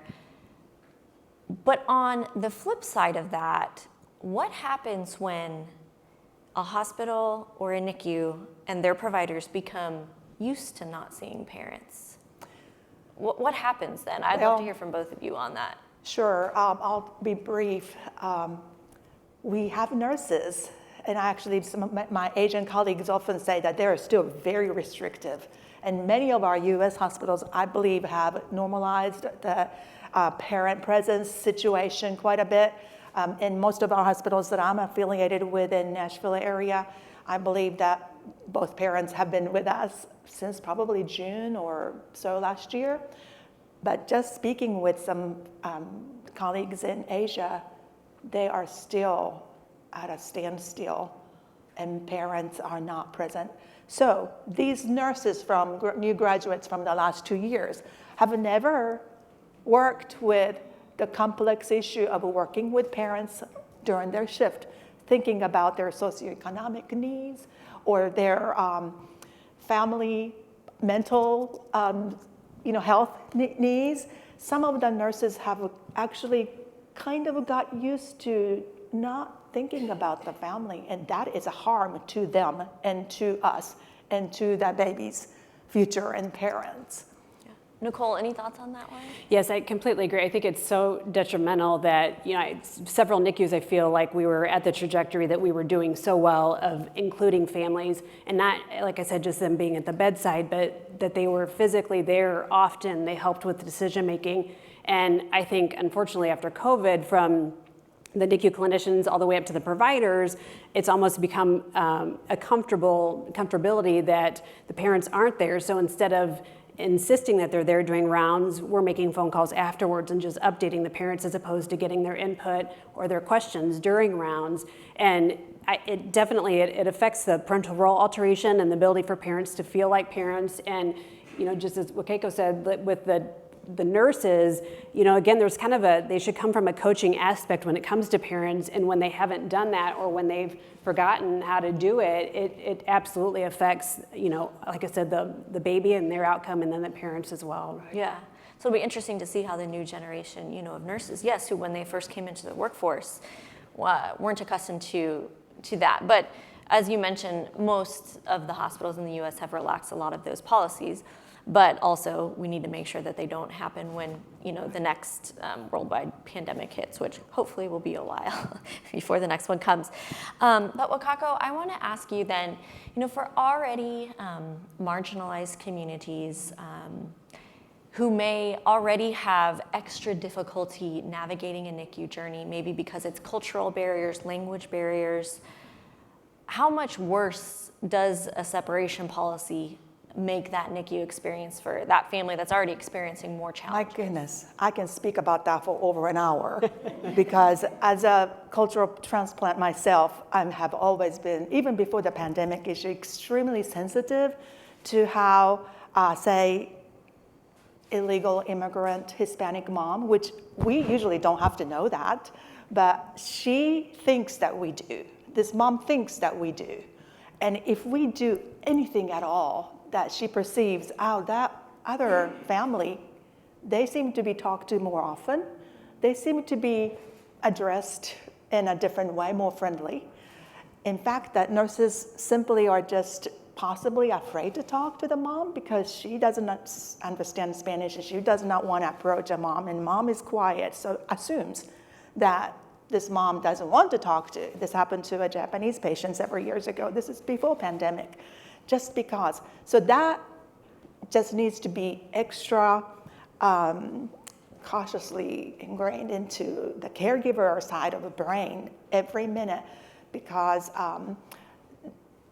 we don't get to have the, just updating on the phone using translator is completely not the same as you sit with her, eye level, face to face, be able to hug her, give her, say, physical touch and physical encouragement that I care about you. And using even the iPad translator thing that everybody uses, that is wonderful. But I often make an extra effort to spend time just to ensure that she feels she was talked to. And I often use the translator not just for the medical discussion or the updates about the babies, but I also tell them, please translate what I say. I understand this is hard. You don't understand the culture of an ICU or language. Please ask the mom what's on her mind. And I personally have spent, and I have discussed this with any nurses I work with, say that let's make sure that this mom, whose language is so rare from somewhere in South America, that's not even Spanish, and translation company does not have many translators who can do that particular language. We had some cases like that. We just have to use everything that we have, whether it's our extra smile, touch. I think it's made underserved population or cultural language barrier situation definitely difficult during, Yeah. So I asked this of Dr. Heinen, and he gave us 3 points there. But really, what is needed to change the minds of those who are making the decisions about these types of policies, so that during the next major event, this won't happen again? So Nicole, we'll start with you there. I think talking and speaking with families that went through, having a baby, especially during COVID, I had a mom that I had grown close to that asked me, she begged me that we were allowing parents one at a time, and her baby was a micropreemie, so it was in our small baby unit. She said, can I have 15 minutes with my husband in there with me? I've never seen him hold our baby.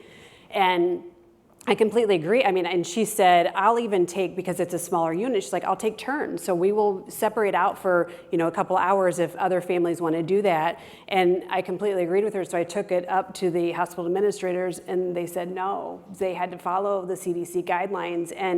But it's like whatever we can do as, all those parents, especially that went through that, or even myself as a parent, I didn't go through that, but I know how difficult it is. I think we have to talk to administrators so that, like you said, when the next pandemic comes, we cannot separate these parents from their babies. It's their baby. And I just think people forget that. They see it as a patient, but there should really be no separation between a child and their parent. So I think, even coming out of this, just the trauma that we were talking about from being a NICU parent, these parents that went through the pandemic with having their baby in the NICU, we don't even know. They're going to go through so much more in the years to come. And then sadly, we don't know the detriment that this is going to affect the babies, because they lost out on skin-to-skin care. They lost out on bonding. And, I was thinking even like back to Colombia when they first figured out kangaroo care, they wouldn't have taken those babies off the mom's chest because the babies wouldn't have survived. So it's just like we have to get back to the basics. We have to make sure that the parents are part of the care team, that they are never called a visitor. Yeah. It was interesting what he said, which has become best friends with the infection control unit at the hospital, which I thought was actually a very, very good idea. So Wakako, what are your thoughts on that? I said the same thing. I said, one of us on the infectious disease committee or COVID committee, put us on it. I'm sorry, I get so emotional about this issue, but I really wonder, why can we not make a policy that states that parents should be defined as the essential caregiver? And I often argue, parents only go to their own child or children. They don't spread around they don't touch other babies. And we are the more dangerous people because we touch multiple patients and how special it is. And we've seen babies getting delayed with their feeding. I have often noticed that during the week that mom only came once a week, that I told the nurses, let's call this baby by his name as frequently as we can, because the sleep-awake cycle was not becoming defined, even though week-wise, gestational age-wise, he should have been. And I could see that it was the mom, lack of a presence of a mom and dad, that he was just not learning to feed. And the day mom started to come every day, he reacted differently.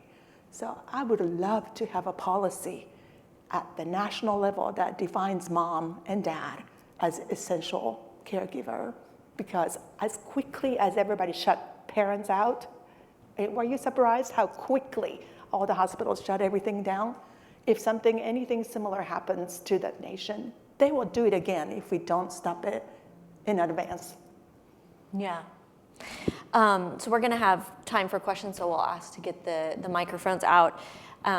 But you're right, we've got to do something. And, I'm not sure do you mandate it, at the state level, is it just individual hospital policies? Is it a proclamation by the President of the United States?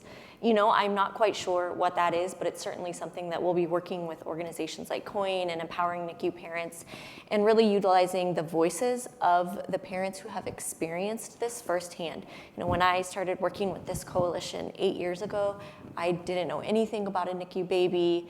And it's because I have heard the stories and I have talked to the parents that now I exhibit a level of empathy that I didn't have prior to when I started working with this coalition. And I think that's just natural. When we are not exposed to it, we just don't have the level of empathy that we need, and that's why we need to keep talking about it, and that's why we're talking about it here today. I completely failed to mention an important work that COIN did recently. We have put out a policy statement that's called Keeping Parent and Babies Together, and that's available on our COIN website, and we are trying to raise a voice and do something about it.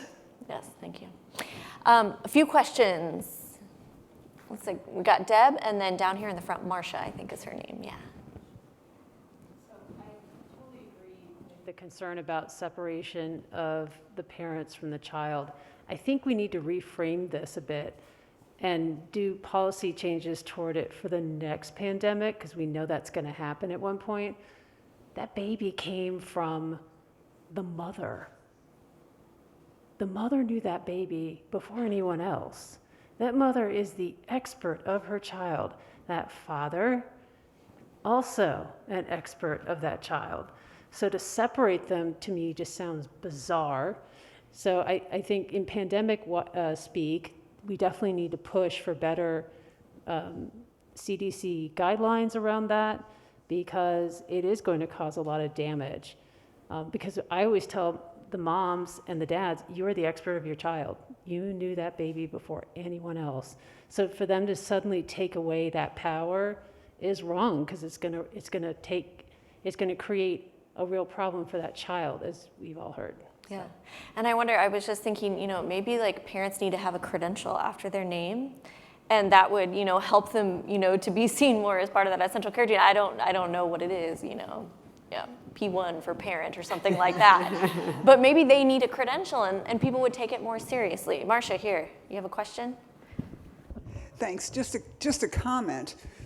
I'm from Massachusetts, and during all of this COVID business, when parents were separated from their babies, we found that the lactation consultants in the NICUs were also having extreme difficulty trying to help parents breastfeed or express milk when the mother was 40 miles away and here's baby stuck in the hospital, and never the twain shall meet. And I'm thinking that when we talk about essential care teams for babies, that we need the lactation consultant back on that team, because if we can't feed these babies, it reflects back on the mother. Right. Yes. And this is half the stuff I do is helping these parents understand that, interpreting the baby. Why can't this baby feed? What can we do to help this baby feed? And who's got time for that? You know, when you've got an IBCLC lactation consultant in the NICU, that's what they do. And so part of the issue that we saw was breastfeeding rates were dropping. Mm-hmm. Babies were not getting the nourishment and the immune protection that they needed in a pandemic situation. Right.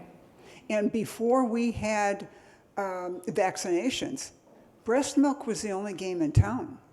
Right. That was the only thing that was preventing these babies from getting COVID when the mother was exposed.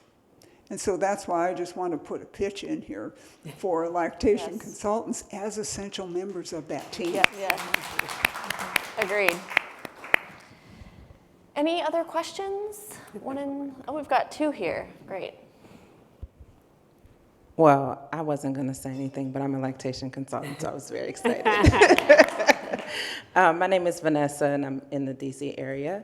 So I guess to kind of go into that, I was thinking a lot, and everybody that's been presenting lactation is always on my mind. I'm a doula as well. But we know that there are hospitals in this country that don't even have lactation support available at all. Then we think about some hospitals that have lactation support 9 to 5. Well, what about the fact that people have babies all hours of the day and night? So I think for a NICU parent, like what are things that they can do to advocate for the support that they need around getting human milk to their babies? Nicole, do you want to take that? Oh, it's tough because I think, again, as a NICU parent, I just feel like they're often reserved and they don't know what to even ask for. But I think a big part of that can come from the NICU clinicians at the bedside and the providers and talking about the importance of milk and then just saying, how can we help you? And because a lot of it is just education and then support, because if they don't feel supported through it, and like you said, really having them, they're on the weekends and not just, it's funny actually because I was a provider, a lactation consultant did not come and speak with me until I think William had been there for like 2 months. And then she was trying to talk to me about it to get ready to go home. And luckily I was wise enough to do non-nutritive nursing myself. And but I never had the success with him actually putting him to breast that I wish I would have. And so, I think we need more lactation consultants for sure. And then just, again, the educational component, I think with knowledge comes power and engagement, and then they feel empowered, like, especially if they know all of the benefits of what their milk can do. And just like you mentioned, the, like effects of like fighting off infection and things like that. It's just, I think, just knowledge and education. Yeah. Question back there, and then we'll have to wrap it up. Thank you so much to the panelists. My name is Janae Johns, president of Once Upon a Preemie and Micro Preemie Mom. I just want to connect the dots between the previous panel and this panel for a moment. Reliving my NICU journey and experience, I would have loved to be a part of the essential care team for my son, but I wasn't. There was no preemie parent support group. There was no opportunity for me to participate in rounds with my son, although I felt like mommy's gut and mommy intuition was just as important as the medical decisions that were being made for him. As we're thinking about redefining the essential care team for preemie babies, I'd like to position that we think about the role of a diversity, equity, and inclusion officer or a representative from that office to be present on that essential care team for families whose voices are marginalized, ignored, or disregarded. I'd also like to lift up and thank respiratory therapists who are also in the room, because they were a very important role of me being able to advocate for my son, as well as the lactation consultants. I'd also just like to advocate for the role of parent advocates sometimes. So that is someone who may be a part of the family circle, who may not be in the NICU with the parents every day, but there are times as preemie parents when you just don't have the voice and you just don't have the strength to absorb and digest everything that's coming your way for your baby, on behalf of your baby.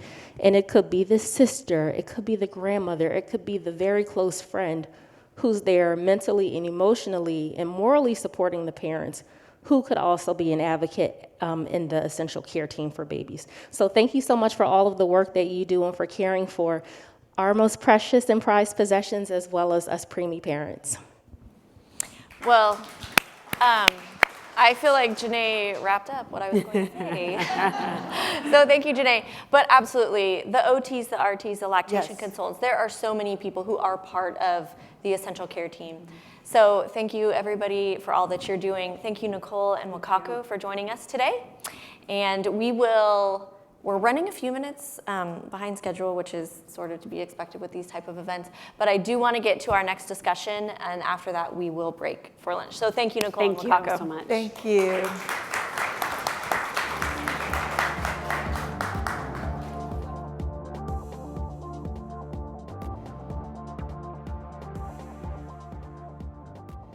Hi, I'm Vincent Smith. I'm a neonatologist in Boston. RSV is a virus that causes a respiratory illness, or kind of like a cold. So RSV varies a little bit. If I was to get RSV, I probably wouldn't be able to tell the difference between having a regular cold and having RSV. For a baby who gets RSV, they get what they call bronchiolitis, and usually that presents as a kid having a difficult time breathing. Usually you see their little ribs popping in and out as they're trying to breathe. You see their little noses flaring as they're trying to breathe. Sometimes they turn blue because they're not getting enough oxygen. They tend to have a lot of secretions like coming from their nose and a cough. And so it can be pretty significant, and it can change really quickly. They can go from being a little happy to suddenly being like really having a really hard time struggling to breathe. Some communities are going to be at higher risk because the population is more dense, meaning there's more people living together under certain square footage. There's often more children who often tend to pass respiratory illnesses among themselves. You see these families out of nowhere, they get this like right hook that kind of knocks them out. And these people are just devastated by this happening to them. And they're like, how much can this kid take? How much can our family take? It's incredibly hard. If you're starting to see signs of breathing difficulties, don't wait. This is something that you want to take pretty seriously.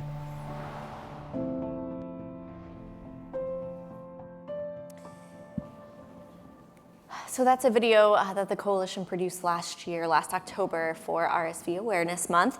But I am joined here by Dr. Domachowski, and he is from upstate New York. It's upstate, correct? Yep, SUNY Upstate. SUNY Upstate, okay, upstate, I don't know. State University of New York. Yeah, State University of New York. And he's going to be talking to us about where we are as it relates to the state of RSV prevention. So this is something that the Coalition has been talking about for many years, since I've been with it for 8 years now. But as Dr. Vincent Smith out of Boston talked about in that video, RSV is very serious. And for a lot of infants, they will overcome it on their own. But every infant, not just those born preterm, but all infants are at risk of a serious RSV infection. And there's a couple of really sort of staggering statistics. It is the leading cause of hospitalization for infants under age 1 in the United States. And in fact, infants under age 1 are 16 times more likely to be hospitalized for RSV than for the flu. But everybody has heard about the flu.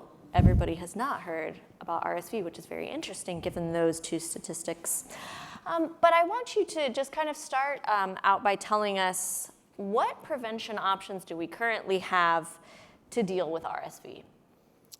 Yeah, I think improving awareness is going to go a long way toward improving prevention. We do a pretty good job at it to support anticipatory guidance, especially coming out of the NICU. But outside of the typical RSV season, we might not be doing that quite so well, the providers. You know, RSV is very well known by pediatricians, family medicine docs that take care of a lot of kids, and neonatologists. But outside of that, I don't think its disease burden and its real impact is that well appreciated. So awareness. We have had palivizumab available for higher risk infants, not term infants in general, but for preterm infants since 1998. and nothing new since then. One of the problems with Synagis, it's a monoclonal antibody. It has to be given monthly during RSV season so that the levels stay high enough to prevent those infections over the course of potential exposure in the community. And its use has become more and more restricted over the last 20 plus years based on, I think, what relates more to politics than medicine, because the labeling indication is for all preterm infants, less than 35 weeks gestational age. It doesn't give specific guidance about who among those preterm babies should be identified and get it. Currently, the guidance says if they were born at 29 weeks gestational age or later and don't have other indications of higher risk, that they're not eligible.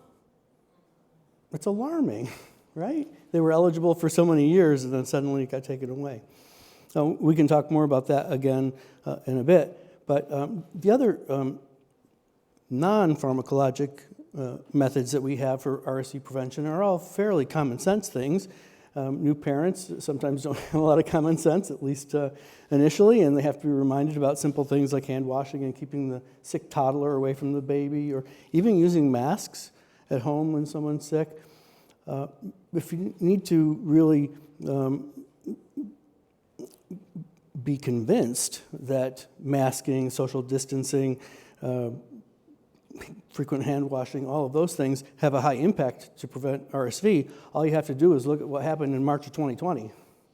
We were doing RSV clinical trials looking at the impact and the efficacy of some of these new interventions, and part of the trial involved collecting nasal swabs on any of the kids that developed any respiratory tract anything. March 16th, 2020, boom, everything went away. Now, in upstate New York, RSV season starts in November. We start to see some cases. It picks up over December and January, peaks in February, and then slowly comes back down, tapering a bit in March, but then we still see it throughout April and then even into the first week of May or so. Not in 2020. At March 16th, we didn't see a single kid in our clinical trials with any respiratory symptoms at all going forward. And when November came along, RSV didn't come. December, no RSV. January, February, no RSV. We didn't see it again until the following August. So these non-pharmacologic interventions, when they're used on a mass scale, work. But is that the solution for this? I don't think so. Yeah. Okay, so then talk about like why we even need to have interventions for this. Why isn't, like a maternal passive immunization? Because we know that everybody gets RSV. It's extremely common. I've probably had it a couple times this year, maybe didn't even know that I had it. You know what I mean? Because it's just a sniffles. So why do we even need to have an intervention? Why doesn't it work, I guess, the way some other viruses work? Yeah, so babies that are born to moms who have had a recent enough tetanus shot, right? They're not going to get tetanus even if somebody puts a mud pack over their umbilicus that's filled with tetanus spores. Because there's maternal immunity, those antibodies cross the placenta, they protect the baby for 4, 5, 6 months, and eventually they kind of wear away as they fade. There's several examples where that's true. Influenza, we know moms that get influenza vaccine during their pregnancy have better outcomes with their babies. We know for pertussis, if we boost the moms during pregnancy from their prior immunization series, then pertussis is going to be less likely in the first 5 to 6 months in their babies. So it's a tried and true concept. It doesn't work for RSV. Why not? That initial RSV infection is not protective. A baby can get RSV twice in the same season. The second infection is typically less severe than the first. Even after repeated infections, there's really sort of minor incremental improvements in immunity. So it really is a challenge. How do we develop a safe and effective vaccine for an infection that leads to hospitalizations that peak at 2 to 3 months of life when we don't even have enough time to get a single dose into them yet, right? So there's a lot of things built in. Yeah. So RSV, has been around for a very long time, as we know. Why do you think we have been a little bit slow to come up with a preventive measure for it? It's not for lack of trying. Efforts started in the mid-'60s. There were 4 clinical trials that were done in the 60s that failed miserably. They were a disaster. 2 babies died. And that, of course, slammed the brakes on active vaccination programs until a good idea of what had caused that problem was understood. But again, we are dealing with an infection that doesn't confer immunity from even a severe infection. So how are you going to develop a vaccine for something that works when natural course of infection doesn't even do it? And we're talking about very young babies. The peak of hospitalization is around 3 months of life. So we got to get them in, get them protected very, very quickly if we're going to do it with an active vaccine. And I think that most investigators now in the field don't think that an active vaccination is the answer for changing the landscape of infant RSV. It might be part of the answer going forward for kids who remain at risk, but for the term newborns in general, I don't think it's something that we're going to be doing. But the good news is there are a few different companies who are working on new innovative methods to offer protection both directly for the baby, but then also potentially through maternal vaccination as well. So can you talk to us a little bit about the pipeline? What's coming down and what are we seeing? Yeah, so I was reminded of a discussion I had with one of my early mentors, a very good friend of mine, back in mid-'90s. We were talking about this. Why don't we have an RSV vaccine yet? It's so common. It's 2% of the birth cohorts hospitalized with it, even if they don't have risk factors. Why don't we have a vaccine? We have a vaccine for everything else that infects babies to that same level. And she looked at me and she said, this is not going to happen incrementally, little tiny piece by piece. Because if that were going to be successful, since this has been worked on since the late 1960s, we would be there by now. So this is going to happen like a light switch being flipped. And the light switch was flipped in 2014. I can tell you about that. Tell us about that. So most of the efforts for active and even passive protection against RSV have targeted the fusion protein on the surface of the virus. So if you think about viruses floating around in the air, RSV is one of those viruses that has things sticking out of it. And one of the things sticking out is the F, or fusion protein. Now, if you think of that naturally, that F protein as a sword, sort of a dagger like this with a handle on the end here, that is the protein that we need to develop immunity to in order to be protected. That's not what we'd been working on since the 60s and even until 2014 when we had the aha moment. Because there are 2 forms of the RSV-F protein. There's the one that's sitting on the virus as it's floating around. That's the one we want immunity to. And there's another form that happens as soon as that virus touches any cell to try to infect it. So imagine that dagger, right? That point part of the sword hits the cell, it retracts, and the handles pop open like this. Now you have a completely different tertiary structure protein with only a single antigenic binding site that's common between pre- and post-fusion F protein. And guess where that site is? And guess what identifies it? Palivizumab. Complete accident. Just pure luck that program was developed on something that happened to occur on both post-fusion and pre-fusion F. So now there's an explosion of progress for active immunization, and we also know that the monoclonal antibodies can be fine-tuned. We can work on the virus binding portion of the antibodies to make them even more powerful, even more neutralizing.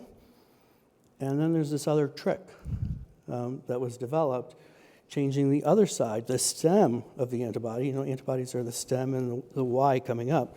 The stem part binds to cells, and the antibody gets taken up by cells. If there are 3 amino acid changes in that stem, it changes the half-life of that antibody from 19 to 21 days to up to 100 days. Imagine palivizumab. It's modestly effective at preventing serious RSV and hospitalizations. Imagine that even more powerful with the tweaks at the virus binding portion, so it's much more potent as far as its ability to bind to all the different RSVs that are out there. And now you've taken its half-life from 19 days and brought it all the way out to 90 to 100 days. One dose at the beginning of RSV season with 5 to 6 months of protection. That's what we're talking about. It's reality. This isn't something that's going to happen in 10 years. We're going to be talking about this next summer.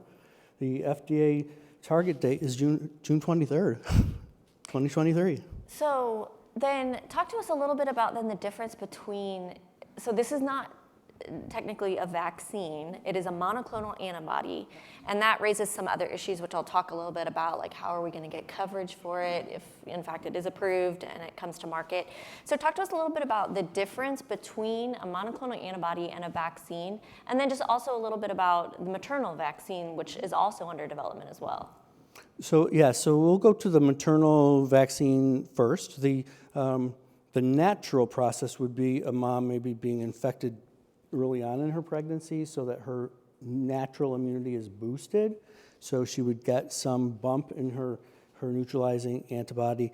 Those antibodies would be transferred over to the baby, and assuming the baby was born at term, baby would get a full complement. And we know those babies born to moms with very high cord blood neutralizing antibody to RSV have a delayed first RSV infection.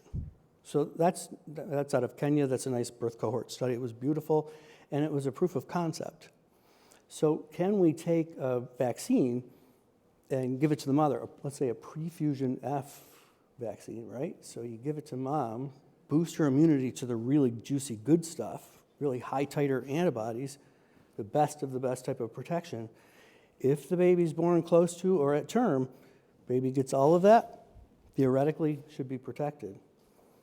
With a quasi-prefusion F, that didn't work so well. The company that ran that study published their phase 3 results, and they did not meet their clinical endpoint. Pfizer is telling us that they have met their endpoint for their phase 2 study and are going to be launching their big phase 3. GSK, also a prefusion F during pregnancy, is on hold. They had some safety signals in the birth outcomes, and the data safety monitoring groups have decided to hold until they got more of the babies delivered and could see if higher numbers really show that that was a true association. So that's where we are. But just think about if we go with maternal immunizations going forward, the logistics of giving mothers another vaccine during pregnancy. It was hard enough to get pregnant moms to take flu vaccines and Tdap vaccines, right? So how long would it take to actually make a big enough difference, to get enough moms immunized to see a good result? Well, now that we have these long half-life monoclonal antibodies that are looking so promising from both Merck and a partnership between AstraZeneca and Sanofi Pasteur, which is actually the same company that developed MedImmune to develop palivizumab. I don't think we need to focus as much on that possibility, because if we can give a dose to a baby in the newborn nursery and we know the pharmacokinetics, we know exactly the levels we're going to achieve, we know if that baby was term or not, we don't have to fuss and guess about which moms got the vaccine, when they got it in the pregnancy compared to when the baby was born, et cetera, et cetera. So it simplifies the logistics. Sure. So how does a monoclonal antibody differ from a vaccine? So let's say, let's formalize the definitions a bit, because I think this is going to be important for some of our advocacy and some of the politics. Not for the science, because I think generally the science is well understood when we're bantering about this. Let's call immunizations the bridging, the umbrella, immunizations. We have passive immunizations and we have active immunizations. Passive immunizations are like the monoclonal antibodies. It's like tetanus immune globulin that we give if a child has a tetanus-prone injury and hasn't had enough doses of vaccine. Passive protection, meaning short-term but immediate protection against the infection of interest. Active vaccination is usually done as a series of vaccines, and we call those vaccines, or we can call them active immunization. So we have immunizations, active and passive. Passive are the antibody programs, like the monoclonals that we're talking about, and active is, the synonym there is vaccines. Vaccine, the term comes from vacca, which is Latin for cow, which was the original vaccine, right? Because cowpox was initially used as a smallpox vaccine. So that's why active vaccines are preferred to be referred to as the vaccines. But if you use the jargon passive or active immunization, everyone will know what you're talking about. And that's, I think, what we should do with the ACIP and what we should do with the legislators, because it simplifies it a bit, and it's also very true. There's no hiding anything, so that we can get these new products from Sanofi and AstraZeneca and Merck evaluated as immunizations, right? Yes. In the context of also in the future, maybe even having active immunizations added to the programs. Yes. So I'm glad you brought up the immunization umbrella there. So I think that's going to be really important when it comes to coverage, because we know that even though it's a monoclonal antibody, it may not have the word vaccine in it, and we sort of think about, oh, the Vaccines for Children program. Well, that's only vaccines, but really they're providing immunization to our country's children. And so making sure that we can have that fall under that immunization umbrella is really important. So the National Coalition for Infant Health released a position paper earlier this year on the need to include these new innovative monoclonal antibodies in the Vaccines for Children program, because they sort of meet the definition of what is a vaccine and what is an immunization. And ultimately the goal is to improve public health, to reduce the burden of an infectious disease. And that is why we have the Vaccines for Children program. So that paper really just sort of outlines some of the key points of why it would be a very good idea to include these in the Vaccines for Children program, because one issue we could run into is if we do not have that widespread coverage, there could exacerbate existing disparities for children who have private insurance versus those who have Medicaid. It guarantees it. Yeah, you're right, not even a possibility. It guarantees that there will be those disparities there.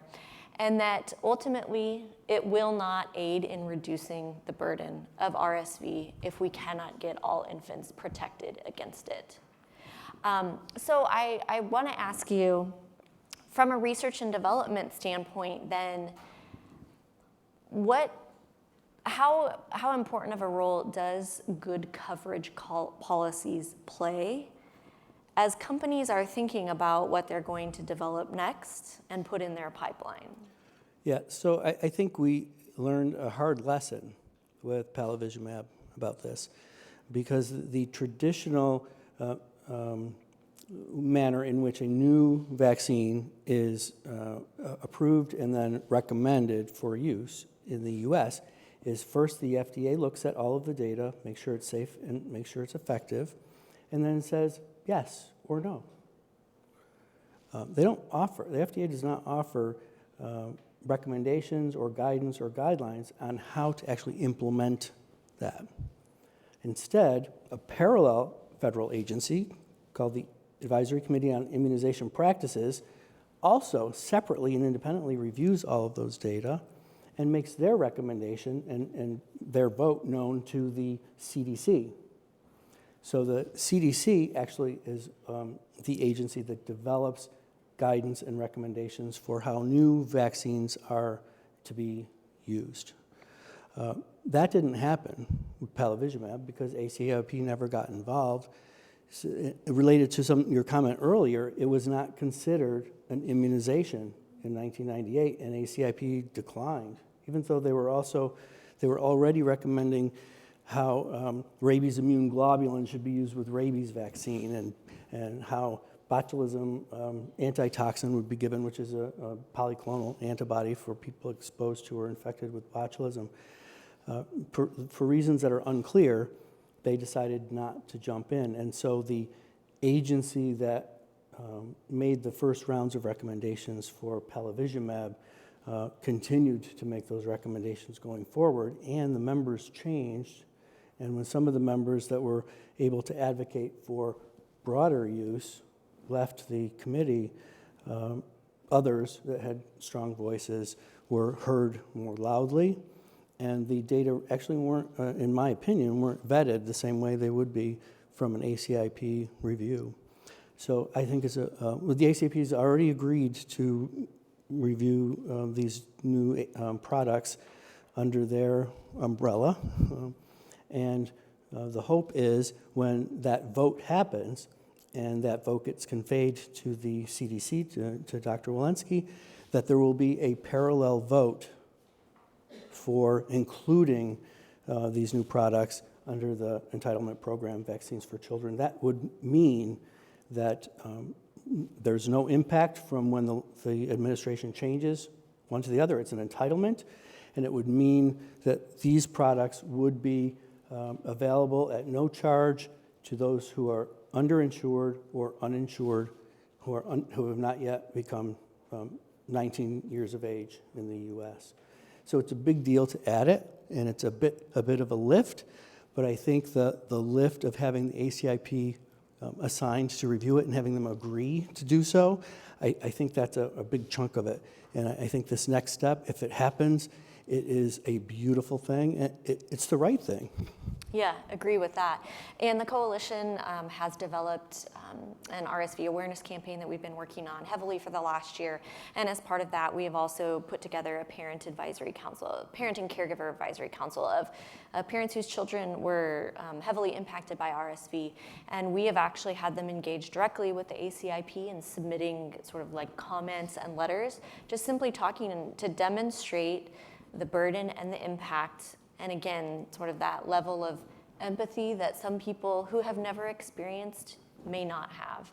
And so we're going to be continuing to tell those stories at upcoming meetings of the ACIP and engaging those parents to make sure that we can get those included in the VFC, because ultimately that is what will help to reduce the burden of RSV. Absolutely. If it's not included in VFC, it's not impossible, but it will throw a wrench in things, be a little bit more difficult, I guess. Yes, absolutely. And I think that moving forward, if we don't do everything we can to ensure that level of coverage, if these monoclonals, these long-acting, very high-potency monoclonals are used as they are intended, it's theoretically possible that they'd be recommended for all children in their first year of life for their first RSV season, one dose and done, offers 5 to 6 months of protection. But if we don't meet those financial and economic goals, then and we undercover, or they get priced too expensive and we don't use them, there's no way it's going to change anything. We have the potential here to change the landscape of RSV. 10% of all hospitalizations in children's hospitals, not just in the winter, 10% every month, if you average them out every month, are secondary to RSV. The economists are concerned enough about the potential of this change in the landscape of RSV. They're already evaluating what they're going to do to try to recover that loss, 10% loss that's going to happen. That's how encouraging these things are. I mean, it's going to happen starting within the next year. Yeah, very exciting. So I think my final question for you is, and you touched on this a little bit, that the preventive measures that we took for COVID, we saw a decrease in RSV cases, but realistically, that's not a long-term solution to continue to wear, social distance and those types of things. So I'm curious to get your opinion on why we saw then the seasonality of RSV change. So normally it's, roughly October, through March or April. But once everybody took the masks off and we started to, be in close quarters again, it started to appear in the summertime. Yeah. And it's not followed its normal schedule. So I'm curious if you have any insights. And it did it all over the world. Australia reported it first, and then everybody else said, yeah, we're seeing that too.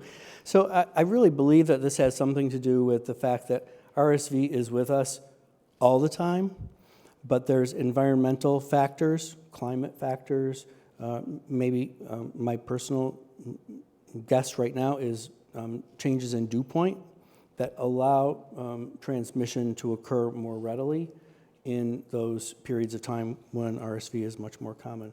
Now, if that's part of the answer, that's all it is part of the answer. I think much of this is unexplained, but there's a consequence to missing that RSV season. You know, it's seasonal, it's predictable as far as that it's gonna come and do this horrible thing, and pediatricians are dreading it every year, and then it didn't come. But the consequence, of course, when we just looked at our own data, was that when it came back, the area under the curve for the time period it came back, even though it was off season, was almost double of what our typical seasons were pre-COVID. So we didn't really gain anything.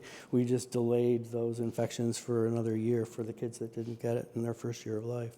Very interesting.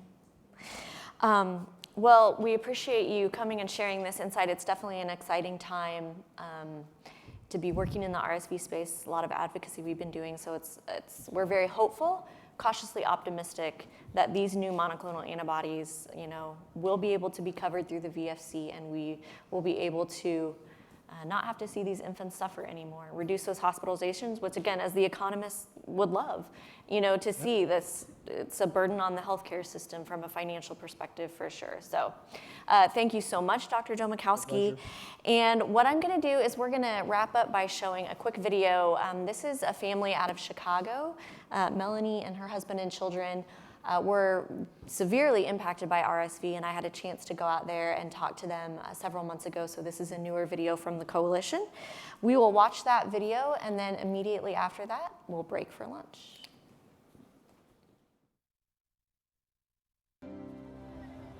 Life in the Rogers house is very chaotic.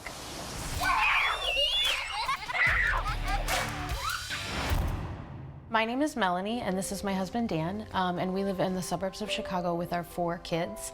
Our kids are 9, and that's Dylan, 6, that's Reagan, and then we have twins that are 3, Austin and Holden. Reagan was 4 months old. She woke up in the morning, and I could tell that her breathing was not right. Those 10 days in the hospital were grueling. They were exhausting. The one word I would use to describe the RSV experience is helpless. I had never even heard of RSV before, so it's like, oh, they have RSV? And you're like, well, what's that? Her breathing was not right. She was breathing very deeply, very quickly, and it was really scary. It's basically a waiting game. When they finally did tell us that we could go home, I'd be lying if I said I wasn't panicking, thinking, can I do this at home by myself? It's very frustrating because there's nothing we can do to speed up the process of them getting better, and you're just stuck. As a family of 6 that tried to do what we could to keep them from it, we still got it with the twins. Everyone who's had a child or has dealt with hospitalizations, the bills don't all come at once. They start trickling in. You don't really know when they're gonna stop. You have all the emotions flowing through when it's happening. You feel helpless because you're there with your child in the hospital, and then you feel guilty because you're not at home with the other children. It can be really scary with how contagious it is. You really need to trust your instinct with something like this, because even though some may say it's just a cold, these babies cannot handle it, and they need the supportive care and they need the help. Don't be afraid to call your pediatrician's emergency line in the middle of the night if you're worried about their breathing. Don't be afraid to show up at the ER when you're not comfortable with your baby's breathing. This is not something to take lightly. It's very scary and you feel very helpless, and this is just something that we shouldn't have to watch our children go through.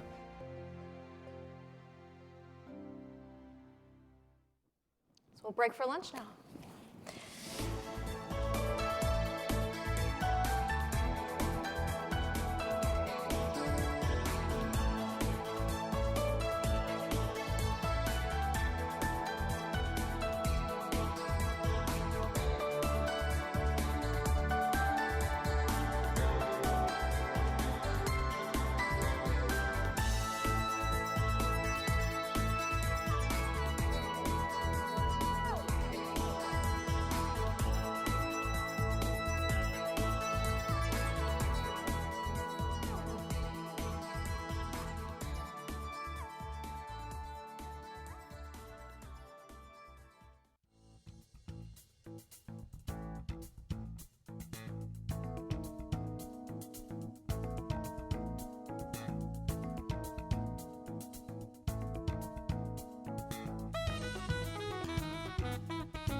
Please take your seats. Our program will begin in a few minutes.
Please take your seats. Our program will begin momentarily.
Please take your seats. Our program is about to begin.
I hope everybody is enjoying their lunch. So we're going to watch a quick video, as was the case with Congresswoman Adams. Congressman Westerman, who she referenced actually in her remarks to us, is a congressman from the state of Arkansas who has a very personal experience when his infant son was hospitalized. I think it was about 21 years ago. I think he told me that his son, I think, just graduated from college. So we'll go ahead and just, as you're finishing up your lunch, we'll go ahead and watch my interview with Congressman Westerman.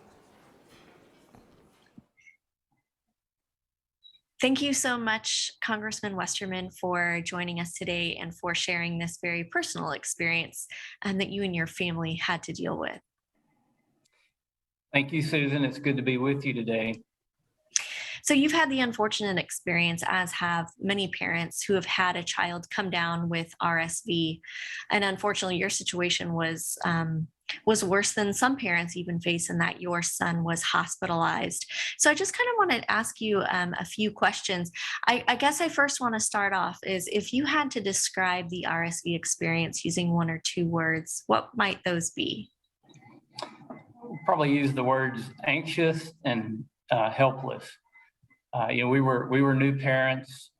My son was only a month old when he got RSV, and we found out later that all kids probably are going to get RSV, and the older they are, the least problem they have with it. But he was a month old, the newborn, and here we are, new parents, trying to do the right thing. And here's our little boy in a plastic bubble in the hospital with very low oxygen levels, with some very concerned pediatricians, and talking about how they might need to airlift him to Arkansas Children's Hospital. So we wanted to do the right thing, and we were very concerned about him, but there was really nothing we could do. We had to just rely on the medical professionals, who did a great job. So had you or your wife ever heard of RSV before your son was diagnosed? Yeah, we had heard of it, and probably not given a lot of thought to it. I've had nephew and nieces, and I think they had all had RSV at some point in time, but they were all older when they got it. But my wife, who read up on all the child care books a lot more than I did, she was very aware of this wasn't a good thing for our son to have it at such an early age. So, and I know, this was quite some time ago. In fact, your son is 26 years old now, but thinking back on that experience, do you remember what it was that made you and your wife think, something just isn't right? I think we need to take him to the doctor. Did you take him to the doctor and then they sent him to the hospital, or did you go directly to the hospital? I believe we went to the pediatrician, and she checked him out and admitted him to the hospital. Okay. I guess as parents, you just can tell, even with a newborn and inexperienced parents, you can tell when something's not right. and we knew that something definitely wasn't right. So took him to the pediatrician, and she admitted him to the hospital. Okay. So tell us a little bit about that hospitalization. You described him as being in, I think, a plastic bubble, you said. So just kind of talk through, I guess, also from just the parent perspective, not necessarily the clinical side of things, but as just the parent perspective, seeing your child in such a vulnerable state, knowing that, there is not necessarily medication that can be used to treat this. It's more just kind of supportive care. So talk about it as parents and as a father, what that feels like. Well, you obviously want to hold your baby, and when they're in a bubble like that, you can't hold them in your arms without some barrier between you. So that's tough. And then just seeing, the medical procedures they had to do, putting an IV into an infant. It's, their veins are so tiny, and it's really hard to do. And, they didn't get the IV in correctly to begin with, and they had to, I think they ended up putting one in his foot. They kept having to move it around. So it just, hurt you to see that happening. And the little baby obviously was feeling pain, but didn't know what was happening.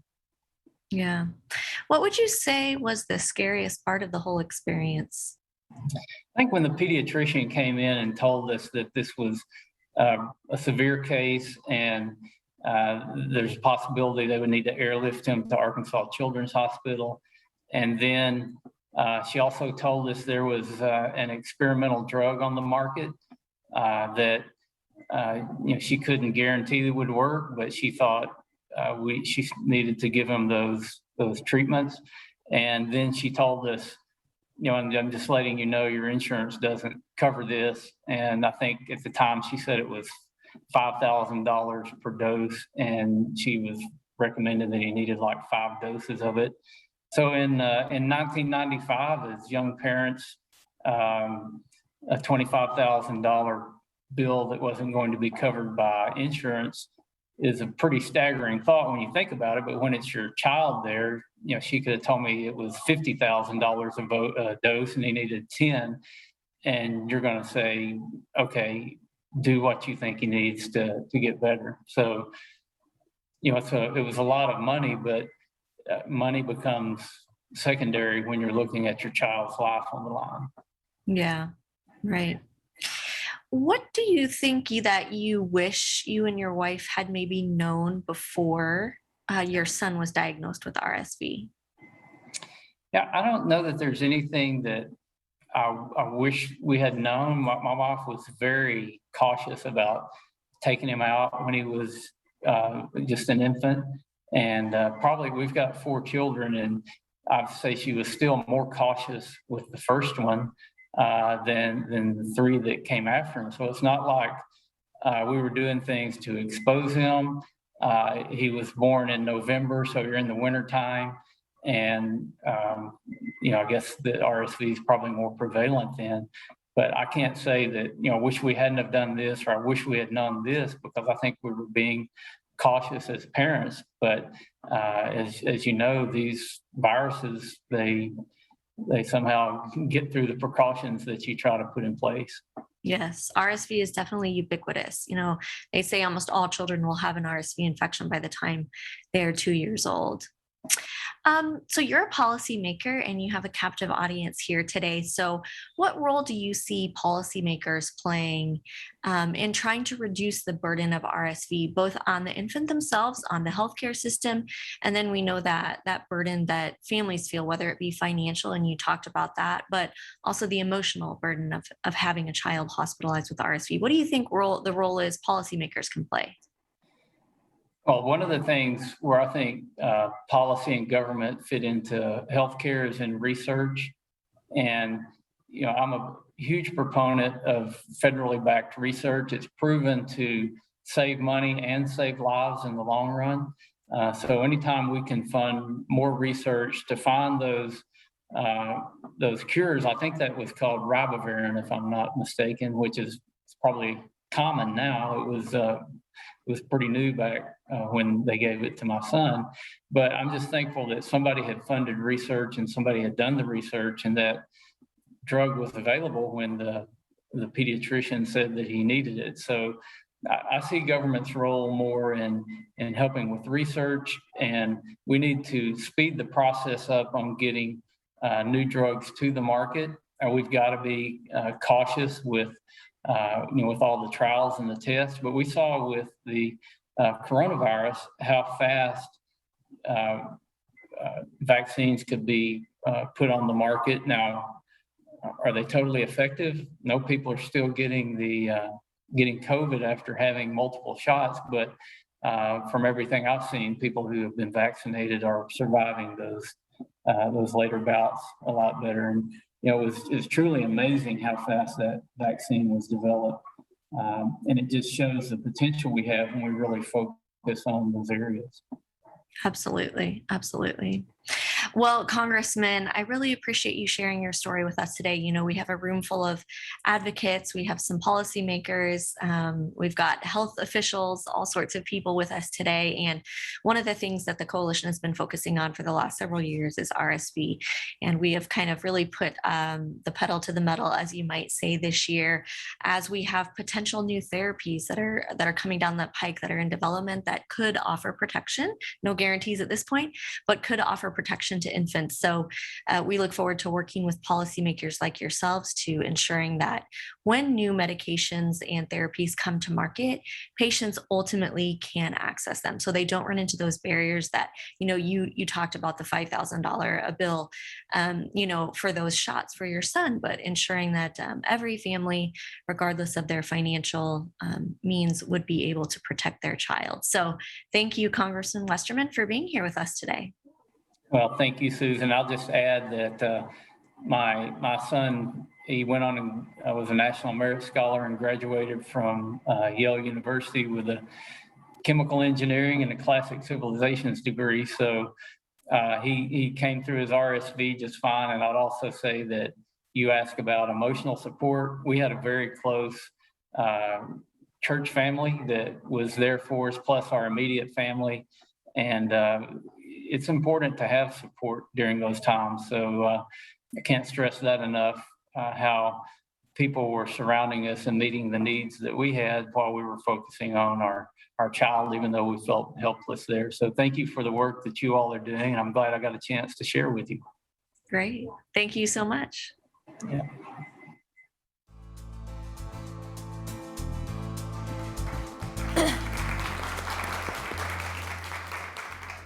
So appreciate Congressman Westerman sharing those thoughts with us. That's kind of a tough thing about having a summit in Washington in August, is everybody's out on their August work period, so none of them are usually ever here in town to join us in person, but appreciate his remarks. I just wanted to flag one thing. Secretary Pete Buttigieg, who is the current Secretary of Transportation for the United States, adopted twins with his husband about a year ago. I think they just celebrated their first birthday. They had a very, very scary experience. The news reports came out about this probably 9 months ago or so. And from the sounds of it, it sounded like one of his twins had RSV, and that's what they were hospitalized with, but they didn't really disclose what the condition was in the news stories, other than to say their child had been on a ventilator and was in the pediatric intensive care unit for quite some time. Well, he just recently released a very long-form article detailing he and his family's experience, and indeed it was RSV. And his twin, the twin son, did almost succumb to that, but fortunately, both twins just celebrated their first birthday. So I say that because RSV impacts everybody. It does not matter what your position in life is, how much money you have, what your race is, what religion you belong to. It does not matter. All infants are at risk of RSV. And it's because people like Congressman Westerman and Pete Buttigieg are going to help elevate and raise awareness. And so many people are going to be able to, hear their story, and it's going to help immensely in helping parents to know how it is they can protect their child. So I just happened to read that article yesterday. I cannot remember what outlet it was in, but I encourage you all to go and read that. It was a great article. So with that, I will go ahead and welcome my colleague Amanda Conchafter from the Alliance for Patient Access for our next discussion.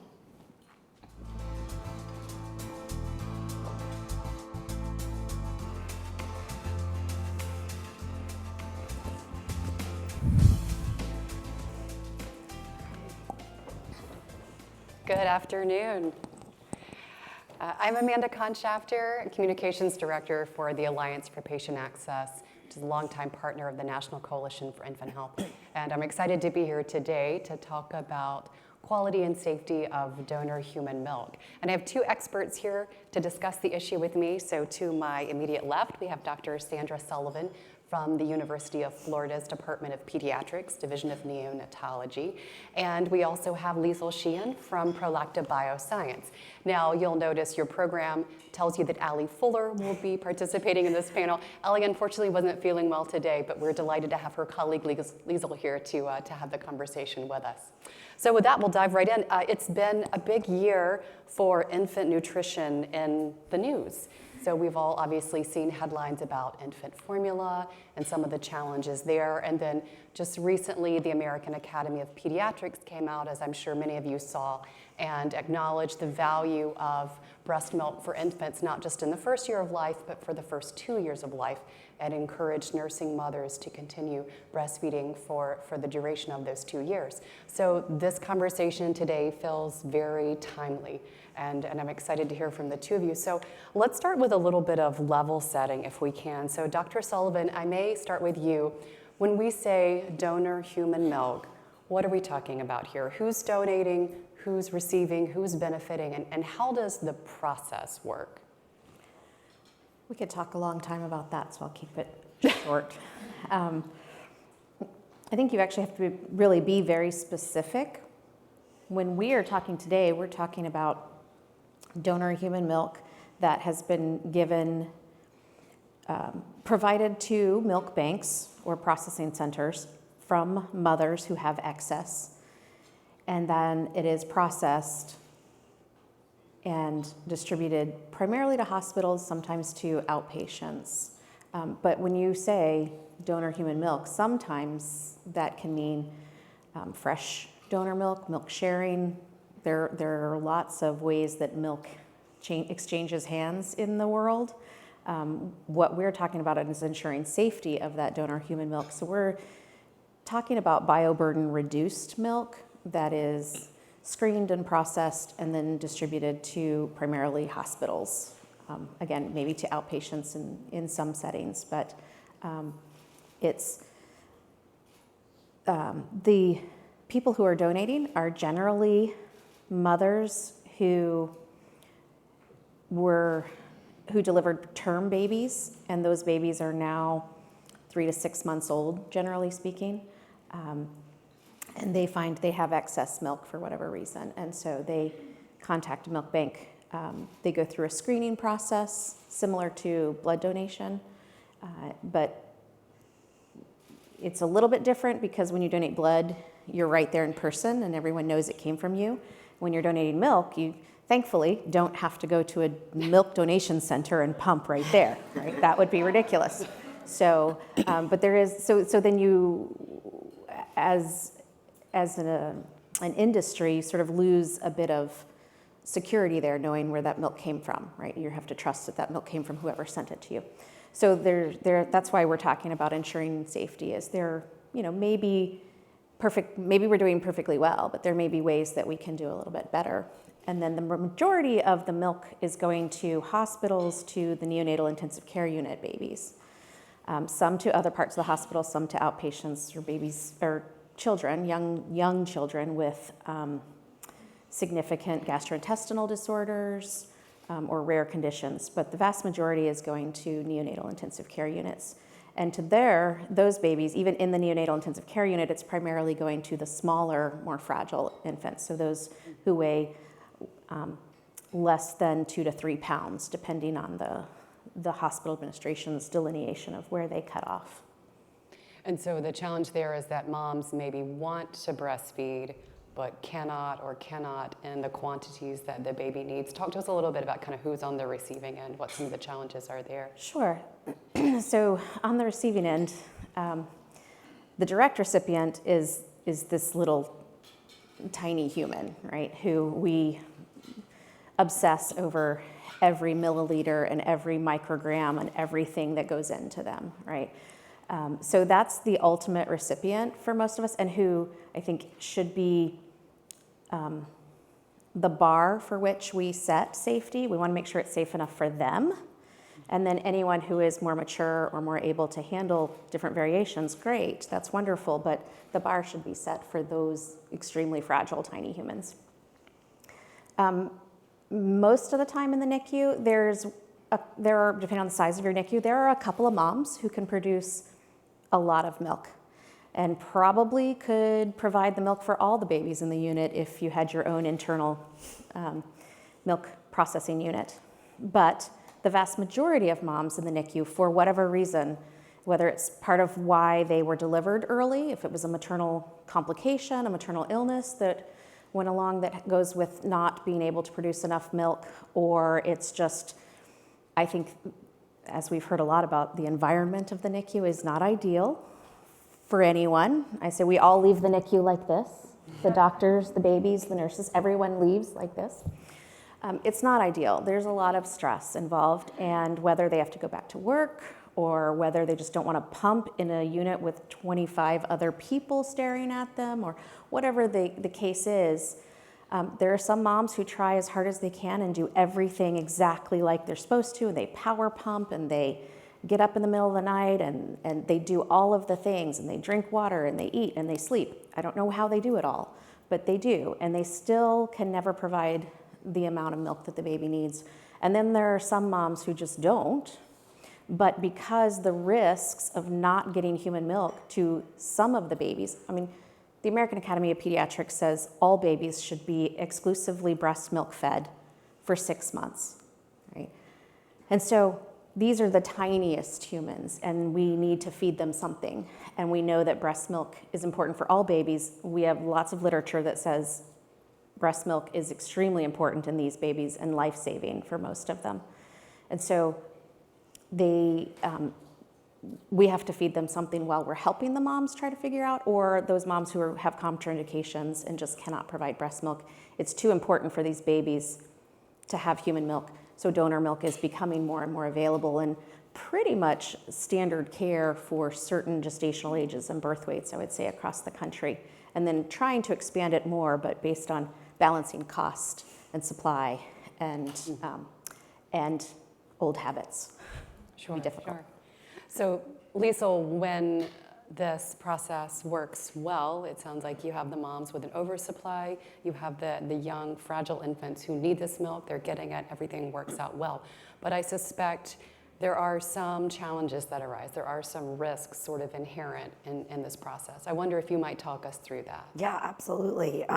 We're grateful for everything every donor does to get more milk out to more babies, but there are risks that are inherent, and that can range from the milk itself that may have an adulterant in it.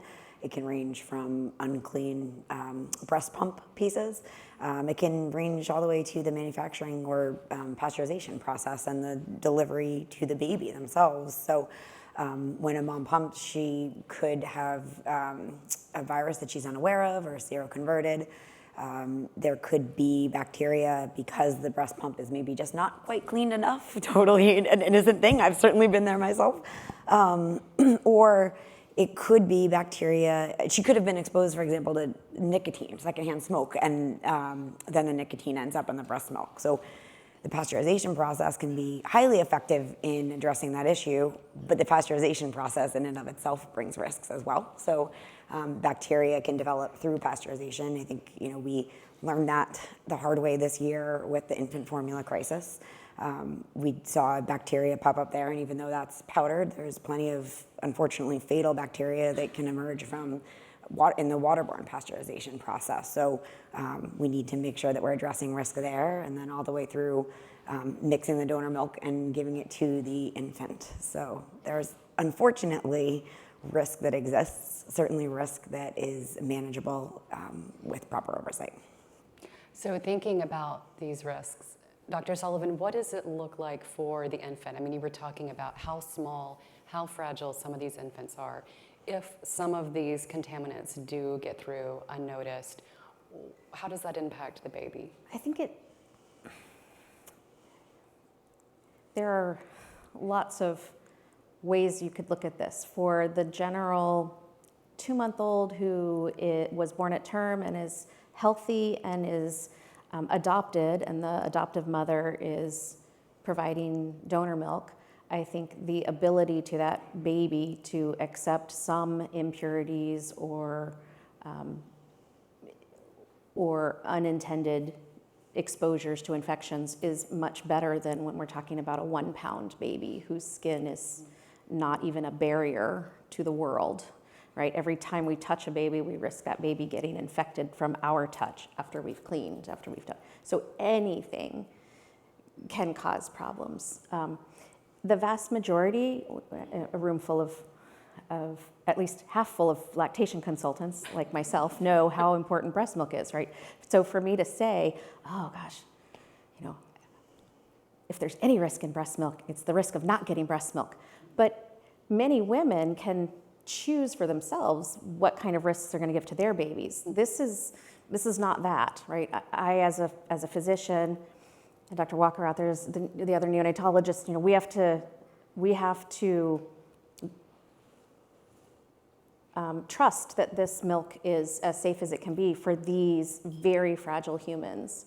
And that includes any kind of substances as well, not just infections. Pasteurization is wonderful for infections, but it doesn't remove substances. I mean, the beauty of human milk is that it welcomes your baby to the environment, right? Taste, smell, touch, all the things. It's good for your baby to be exposed to the environment, unless your baby's not supposed to be in the environment yet.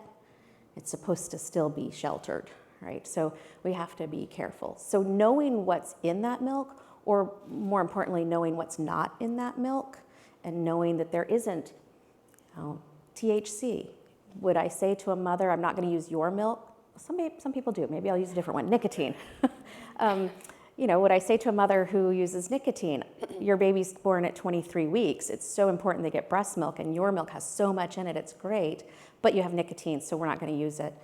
I wouldn't say that, because the benefits of her fresh milk are so huge, it outweighs that little tiny bit of risk. Pasteurized milk it has some benefits, more than formula, but not quite as many as mom's fresh milk. So where does that balance come with a little bit of risk of nicotine? What do we know? I don't know. Maybe in 25 years we'll say, no, nicotine's horrible for babies. We would never give them that like we do with cocaine now. No, I would never give cocaine, right? But I don't know that now about nicotine. It's emerging and trying to find ways to know what the long-term effects are of specific things. There's so much in milk. I think trying to make sure that we know there aren't specific medications that would have interactions. We give babies lots of medications that mothers get in their milk and they get exposed to. So it's not the situation of, is this component, is this chemical dangerous to the baby? It's knowing that that chemical is there, or knowing that that chemical isn't there, because it may have interactions with the things we are doing to the baby, or it may have implications that we don't know are in there, right? The baby may act strange and we say, well, I don't know. One particular one for specifically that I know is tested in a lot of the world and not in most of the milk banks in North America is the Bacillus cereus toxin and Staph aureus endotoxins. So there are spores and toxins that, again, pasteurization kills the bacteria, but these particular bacteria are really smart, and they made things that are heat stable. So there's still stuff in the milk that doesn't come out when you culture it, so you think it's good, but you put it in the baby in an environment between 40 and 115 degrees, and it blossoms. And then you end up with a sick baby, but the bacteria is not there, so you can't culture it, so you can't treat it with antibiotics, but you have the effects of what the bacteria would have done if it was still alive. So there's things that are important to know that are not in milk, because they can affect these very fragile humans. Whereas, again, older babies, it may not be the same, but I think the bar should really be set for the most fragile population and making sure that they're safe and everyone else is safer by default. That's interesting. So it sounds like you're saying that it depends a little bit on kind of the baby, himself or herself, how old they are, what the gestational age was at birth, but then also it's not so much that you want to weed out so we only have the purest of the purest of the pure milk, but just knowing what's in there so that you can understand anything that happens, understand interactions. Okay. So thinking about all of those factors, Liesl, I'm curious, Does donor milk receive the same level of scrutiny from the FDA, for example, as infant formula might? It actually does not. So donor milk is currently regulated as a food. So basically the same regulation as a brownie you might pick up at the gas station or a container of Or milk. lunch.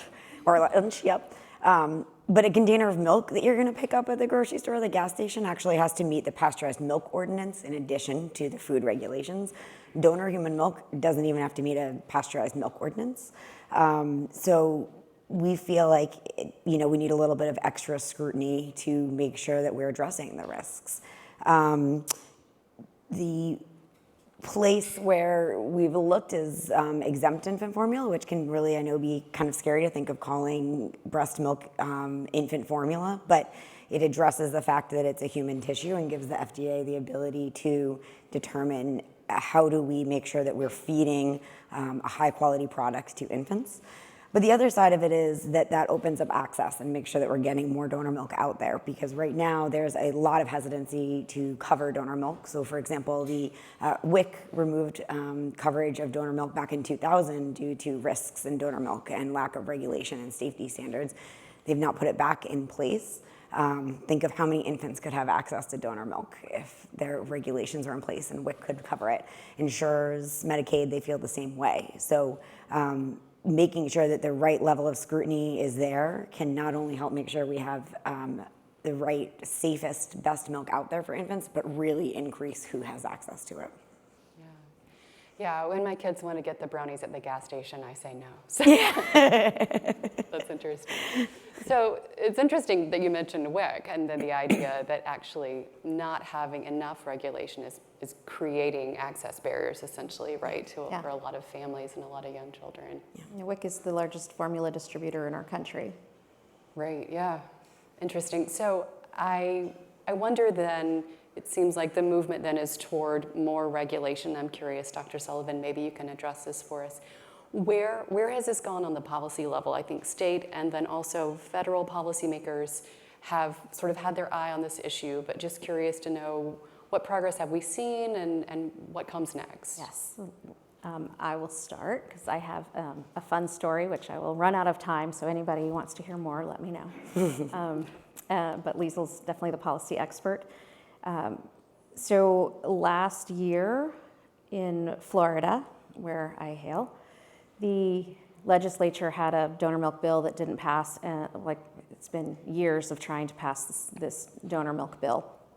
And so this year the legislature put in a stipulation that asked the Agency for Healthcare Administration, or AHCA, who manages our Medicaid coverage in Florida, to study the use of human milk in the NICU with some very specific things they wanted looked at. And as a scientist, study to me was like, oh, okay, how are we gonna do this? But it really was a report for the legislature, so it was great because we did a bunch of searching and put together a huge team and contracted by AHCA to this medical school quality network. So myself and some other professors, academicians, got together and trying to explain to them that this was not a research study, that we didn't have to go to the IRB, that we didn't have to get consent, and all these things was fun. But pretty much we got to emailed all of the hospitals that had NICUs. I learned so many things, like there is no centralized listing of NICUs in the state of Florida.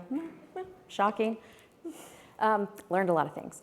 But we emailed all the hospitals. 60% of them responded, which sounds, actually not terrible for a survey, but not nearly close enough to what we wanted.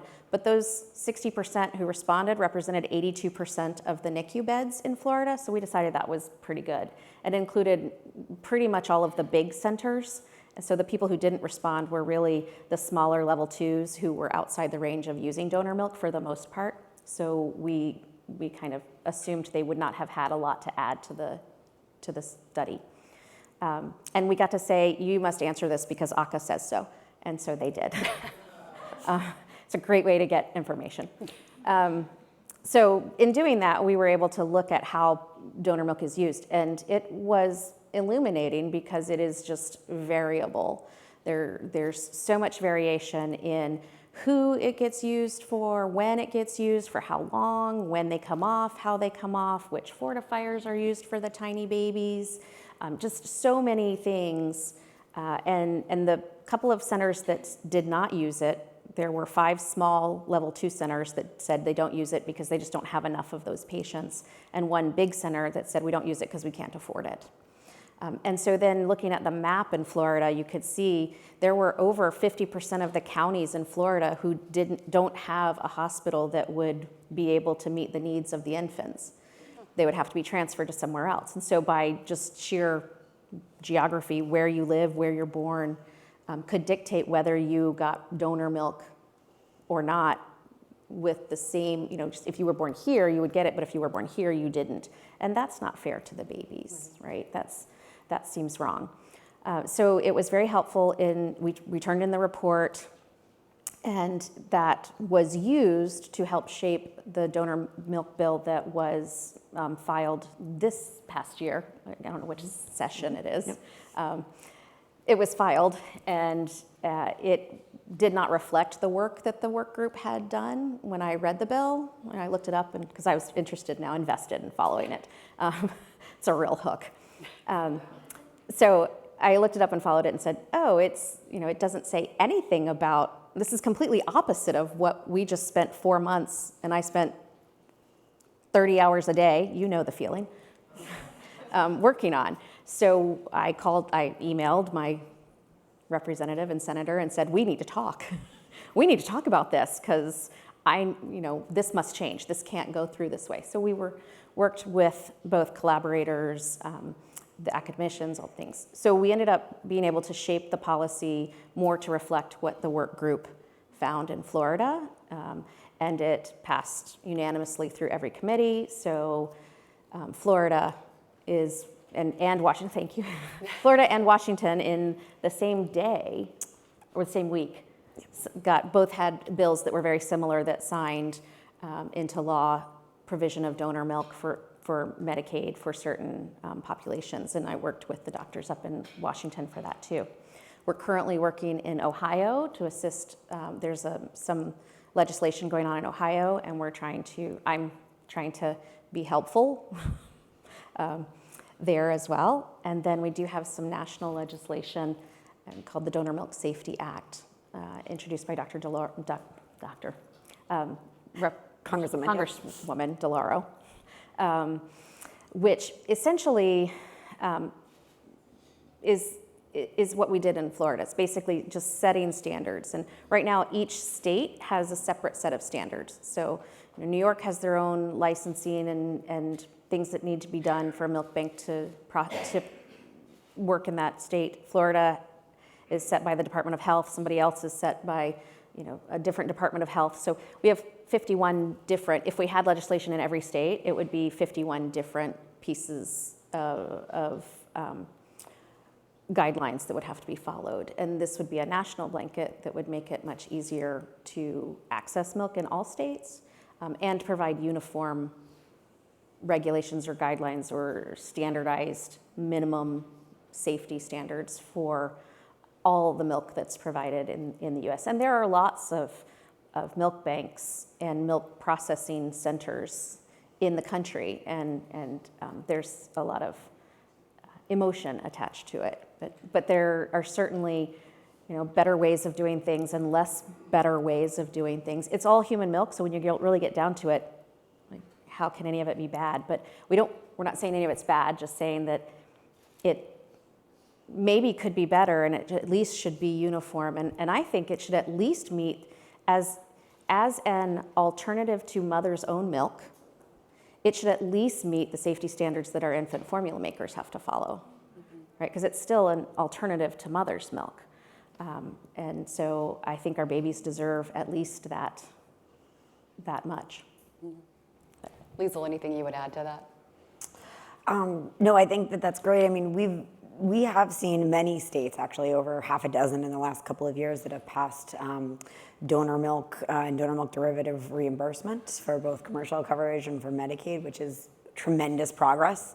A lot of states want to do it. Unfortunately, a lot of states are getting caught up, kind of like Sandra said, they are getting caught up in the Department of Health doesn't necessarily know how to get the right regulation in place. So they keep looking to the federal government to say, how can we do this? So New Jersey, for example, passed reimbursement in 2017.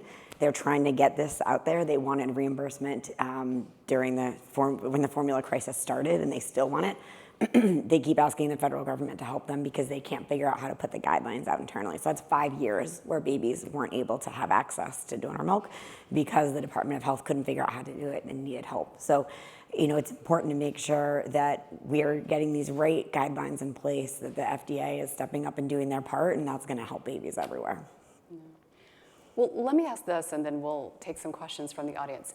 We've talked a lot about how increasing and standardizing some of the regulations and kind of rhyme and reason to how all this works would help improve access. But I think that there are those who would say, is this regulation really necessary, or is it going to actually make it more difficult for some families to access donor milk? What are the sort of unintended consequences that we need to look out for with this issue? I think it's always smart to look out for unintended consequences.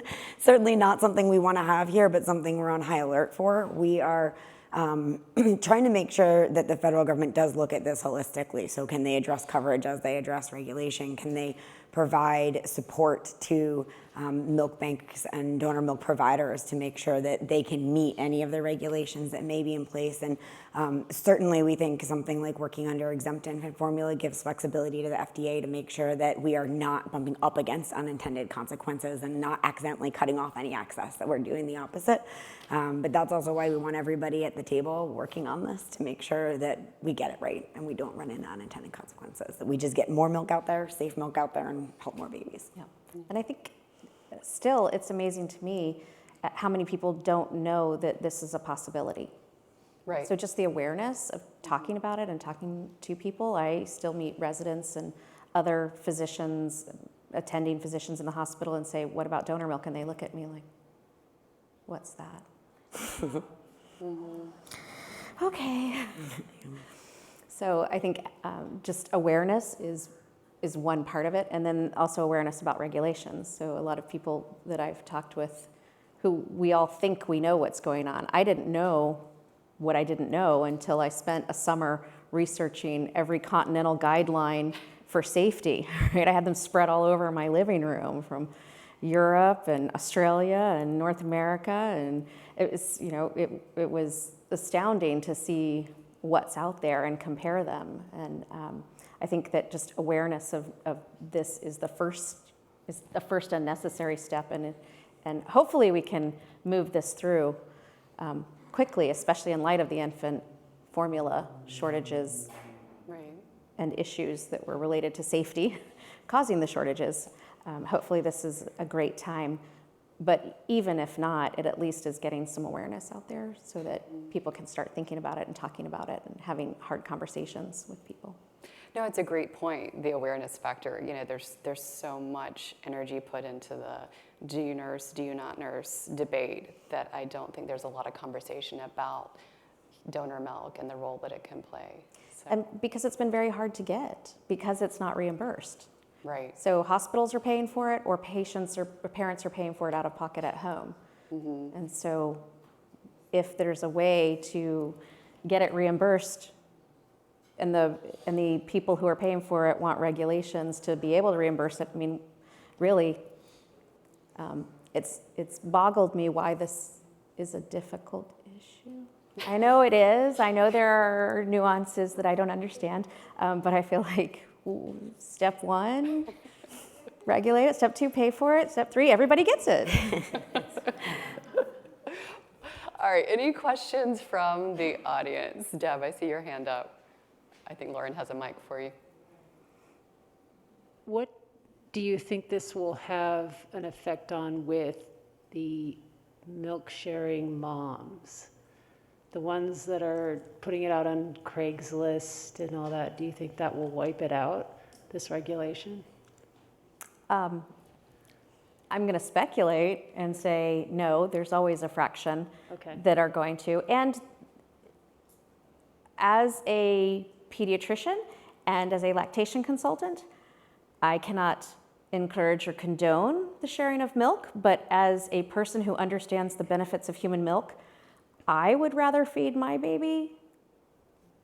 I shared my milk with people, let's just put it that way. Someone else could decide what they were going to feed their baby, but I think most milk is very safe if you know where it's coming from, and that's where this is. If you know where it's coming from and you know what things may or may not be in it, that's one thing. I think sharing is one thing. Selling on Craigslist is a very dangerous thing, and we know from actual studies that people have done that is problematic in many ways, right? So I don't think it's going to have a huge impact. I'm hopeful that more people will donate their milk so that it can be processed and utilized.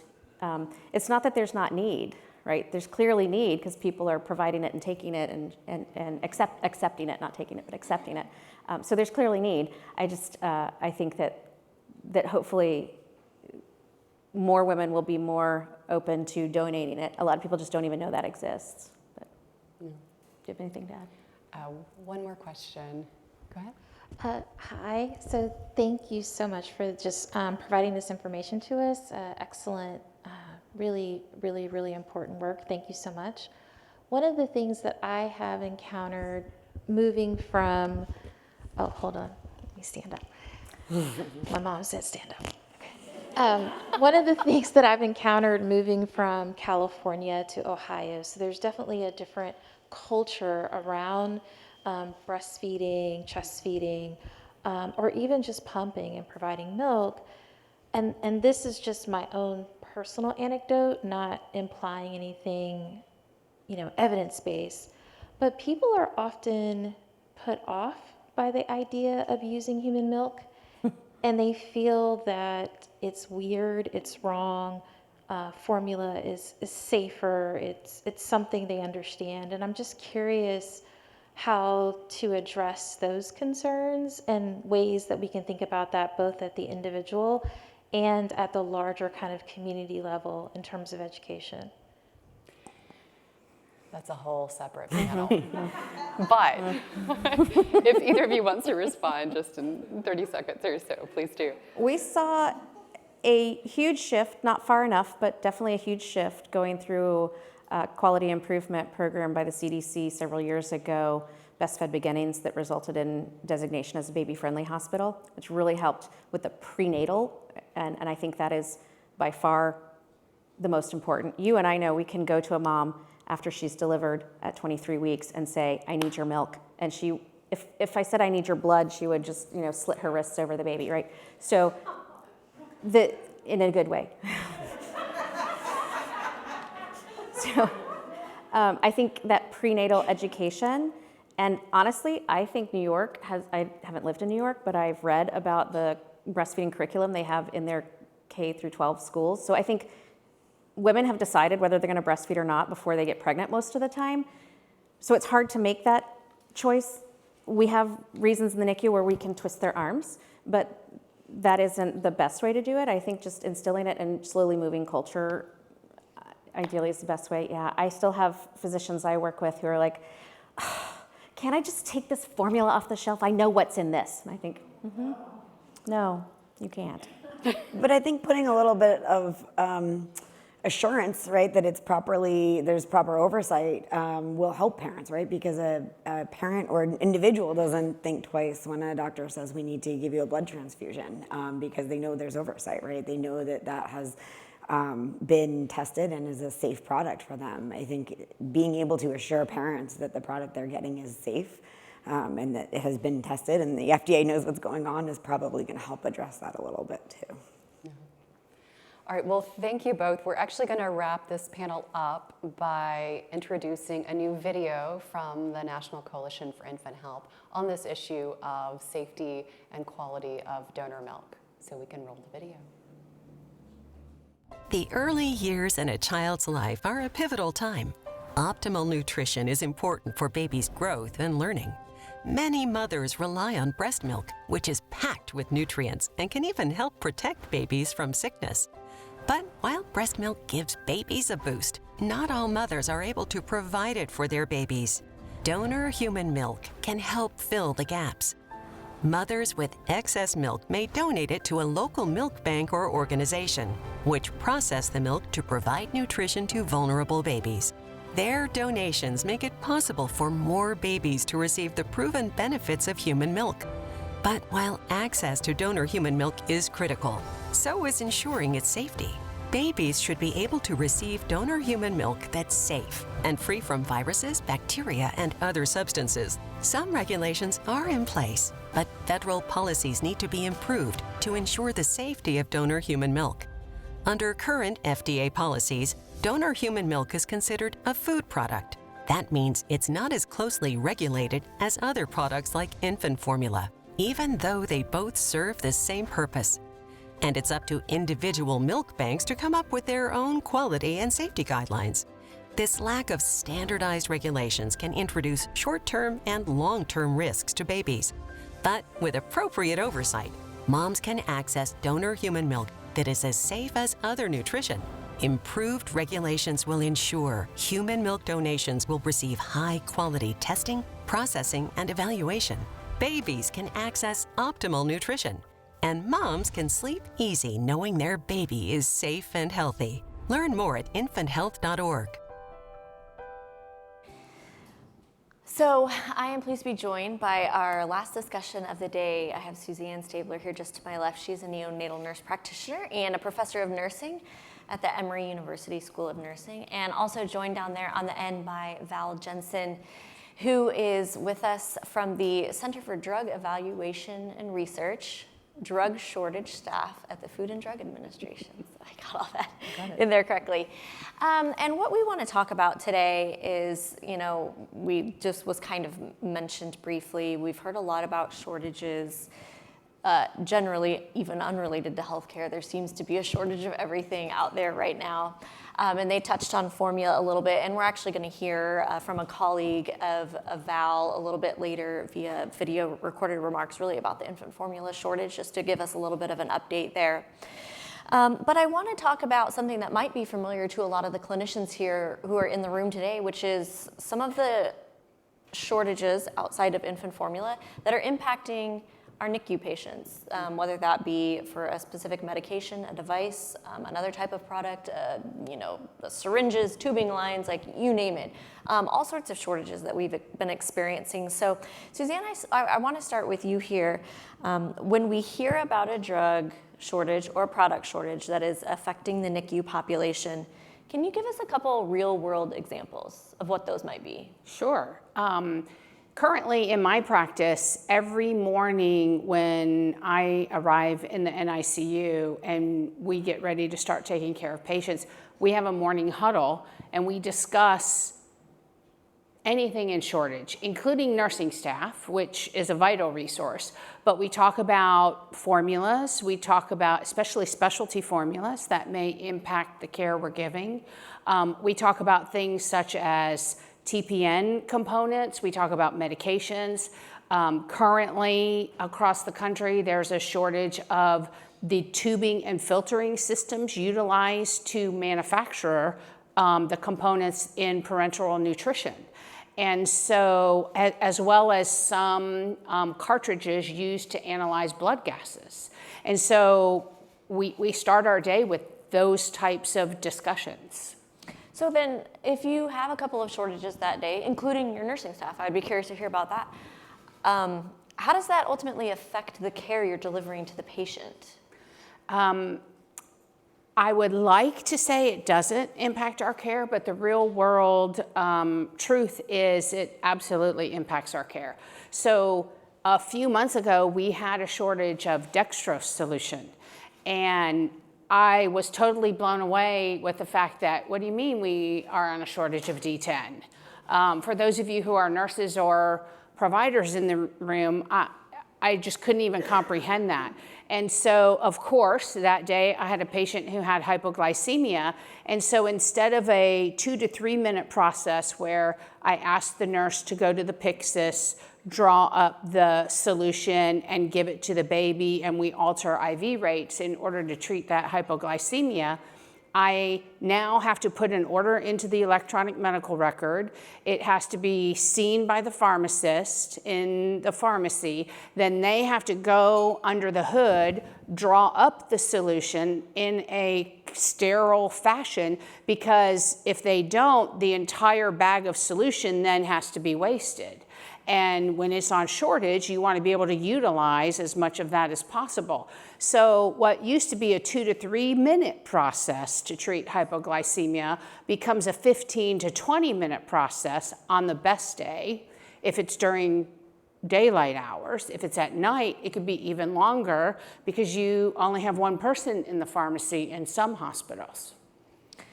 So, Val, what is the root cause of these shortages? I mean, we're hearing so much about shortages right now. You know, we've got tankers off the coast of California that can't get into dock, you know, for these, I mean, and those might be for electronics, you know, I'm sort of being playful here, but like, what is a root cause of a shortage like that?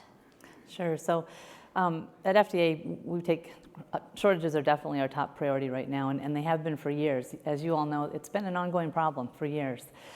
So when we looked at the root causes, and we did this at the request of Congress in 2019, and we published a report about the root causes as well as enduring solutions. And our economists, as well as many other experts in FDA, as well as outside stakeholders, helped publish that report. And what we found was really, and this is something we had seen really, but older drugs, older sterile injectables especially, are the majority of our shortages. You know, they're less profitable products. They're made on the same lines as many other drugs. And quality has really been the main reason for shortage through the years. So looking back even 10 years, quality issues. And that can be quality either with the manufacturing site. So if it's an older site, it's maybe 50 years old and needs remediation, or product defects. So things like particulate getting into a sterile injectable or a sterility issue occurring on the line. That type of thing. Those are really, unfortunately, common things that can happen. And as you know, I think, you know, during the pandemic, we had this huge increase in demand for certain drugs, which really exacerbated the problem. And coming out of all of that, and coming out of that very high rate of hospitalizations and high rate of demand, what we're seeing now is with the vaccine production at this huge level, which is often made on the same lines as other drugs. So we're having some displacement issues now. So some of our kind of workhorse drugs that are made on those same lines are getting displaced because of capacity limitations at those sites. We also have a huge demand for commodities, so stoppers and vials, glass vials, even the filters that are used on the manufacturing lines. So we're seeing things right now at really kind of the worst point we've been in quite a few years because of all of that. You know, that being said, I know we're working very closely with the manufacturers, but that's really where we're at right now. Okay. So it sounds a little bit like maybe manufacturing capacity issues. I know a lot of some of these facilities can be located in locations that have things like hurricanes and a lot of natural disasters, and that can certainly impact the manufacturing capacity, and then, you know, quality and safety issues, as you mentioned. Suzanne, one thing Val didn't mention, but I've read about this and I've heard about this, is potentially also the role that GPOs, group purchasing organizations, might also play that can unfortunately contribute to some of these shortages. Any insights on that? Again, that can be a whole conversation, but how that plays into shortages that we see at the unit level and at the patient level is group purchasing organizations. Hospitals are every hospital is a part of some GPO at some level. And so what hospitals did is they found that they got better pricing from manufacturers and distributors if they purchased in bulk, almost like what we do when we go to Costco. You know, if we buy in bulk, we get it cheaper than if we're just going to the grocery store and we're buying one. And so what happens, though, is one of the contractors within the GPO, and unfortunately GPOs tend to give exclusive contracts. So they don't have multiple vendors that they work with. So they have this exclusive contract for this set of equipment or this set of tubing or syringes or whatever, and then something happens to that supplier. Well, then all of a sudden, the GPO has to scramble to figure out where they're going to get that supply because their exclusive contract supplier can't meet the demand. And then it has a downstream effect to the unit and hospital level. Yeah. And I know for some hospital organizations I've heard too who work with the GPOs, they sometimes feel as though the neonatal intensive care unit we know is different than other units, and they are not tiny adults. Correct. And so what is purchased in group in bulk for adults is not necessarily the best thing that's going to work for a NICU patient. Yeah, absolutely, nor is it the safest. As the coalition, for those of you who have been a part of the coalition for many years, as we saw with the infant design of syringes and tubings, it is not the safest solution for neonatal and pediatric populations, but that seems to be going forward despite the safety concerns for our populations. Yeah. So Val, you mentioned that, drug shortages aren't new. So can you talk about how the landscape has changed, as long as you've been working in the industry? Sure. So I've been with the shortage program since we developed it back in 1999. That's when I joined the FDA. And we formed the shortage program because my boss at the time was a TB specialist, and we were seeing shortages of TB drugs. And so we looked into why that was happening and what we could do about it, and developed our program. And I should mention, so we're with the Center of Drugs, and then there's also a Center for Biologics shortage program that deals with vaccine shortages and blood-related products. And then there's a Center for Devices shortage program as well. And then, of course, our Center for Foods, we have a large team working on the foods and the infant formula issues. But so our program, through the years, since we developed it, we saw a handful of shortages really, each year. And it was, something where we continued to work with the manufacturers. And then we had a very large spike in shortages in 2011 when we had 3 large generic manufacturers that went down at the same time. If any of you remember that time, we had a enormous shortage of phosphate and zinc and things that were absolutely needed for neonatal care. It was horrible. And then after that time, things got a little better. And then, of course, now we're seeing our picture today is really, we're seeing things worsen. And I think our success story is we're able to prevent many shortages. So we actually had a spike in the largest number of prevented shortages that we've ever had in 2021, which is surprising. But it was really through the collaboration with manufacturers and really having that close communication. The new shortages in the past year, 2 years, even during the pandemic, have been down. Even though it doesn't seem that way at all. We had 38 new shortages last year and around the same 43 the year before. But the types of shortages that we've seen have just been critical. They've been so impactful. It's been drugs that we absolutely need, IV fluids, as we've mentioned, and dextrose and things that are absolutely critical. IV contrast was another one that showed up.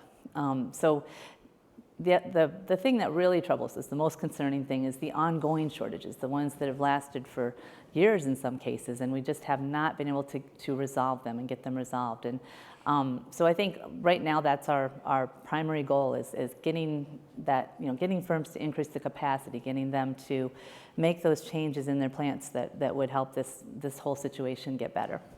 So talk a little bit more about that. Talk about exactly what the role of the drug shortage staff is at FDA, and what type of advice are you telling manufacturers to help them avoid, not to just get through a shortage, but how do you avoid a shortage? Sure. So our role really is, our drug shortage team is 15 people that I manage. And that sounds small, but there's a large team of experts. So we have our microbiologists, our chemists, and anyone we need to bring into that specific shortage. But when we hear about a shortage, and hopefully that's from the manufacturer, there's a legal requirement that companies notify us when they're going to have some type of supply disruption, and that's since 2012. So once they notify us that there's going to be an issue, then we work with them with whatever issue that is. If it's a quality problem in the plant, or if it's a quality problem with the product itself, we'll work with them on that and see if we can have the product released with maybe a Dear Healthcare Professional letter, if it's something that needs to be done at the bedside, or for example, we've had several issues with particulate where there's been either metal particles or something that broke off on the manufacturing line and got in the product. But it's not a risk as long as you can mitigate it with a filter. So we've had the firms qualify a filter to be used, and then a specific instruction goes to nurses and physicians, pharmacists to make sure that filter is used with the product. So that's just one example, but across the board there's multiple examples of that type of thing happening. The other thing that we do is expedite review. So right now, as we're trying to get companies to add capacity, add manufacturing lines, add suites, or even facilities, then we're expediting review of anything that will help with adding that capacity. So anything that will help with the shortage. And another tool that we have is import. So it's been successful. So when we have a long-term shortage, or a shortage that's not able to be mitigated with our current U.S. manufacturers, then we look to our overseas counterparts, and we'll work with them to identify product overseas that we can temporarily import until we can get the approved manufacturers back up to speed. And so an example of that in the neonatal community would be cefotaxime. We've had an ongoing import of cefotaxime because our U.S. manufacturers haven't been able to produce that. So we'll continue that as long as we have to, as long as we need to. So those are kind of our mitigation tools, everything that we do with the firms. And then, of course, as you asked, I think we want to make sure, too, we're telling firms what they need to do. So one thing that was helpful recently, we had new legislation in the CARES Act that requires companies to have risk mitigation plans. So they have to think about the vulnerability in their supply chain and look at where they need to have flexibility or resiliency in their supply operations, and make changes based on that. And so we're encouraging that. We put out guidance in May, and we're really hoping firms really meet that requirement and work on those issues. So that's one thing we're doing. So just as a little bit of a personal anecdote here, I have good friends who recently adopted a baby that was born 24 weeks, 3 days. Spent a lot of time in the NICU, and it turns out actually Dr. Sullivan rounded on that baby. I found out last night. It's in Florida. She was at Shands. But the baby was otherwise ready to go home, but potentially there was a problem with the oxygen unit that she needed to go home with. And I think that it wasn't necessarily that there weren't enough units, but that perhaps there wasn't the staff there to appropriately train the parents and get the babies ready to go home because they were going to have to be monitored. And so my friend had just mentioned, they were very fortunate that a friend of theirs had this machine left over that they never returned to a hospital, and the insurance went ahead and paid for it. So they were able to get this machine from their friend, but that there were 7 other babies waiting to go home. So 7 other babies, and Dr. Sullivan said to me last night, yeah, try explaining that to a family when they need to stay there for an extra 2 weeks to wait, whether it's the device or for the home, there to be enough home health workers to come and do their job. So Suzanne, then, how do you find workarounds when you come to these types of things? Like, how do you figure out what your workaround is?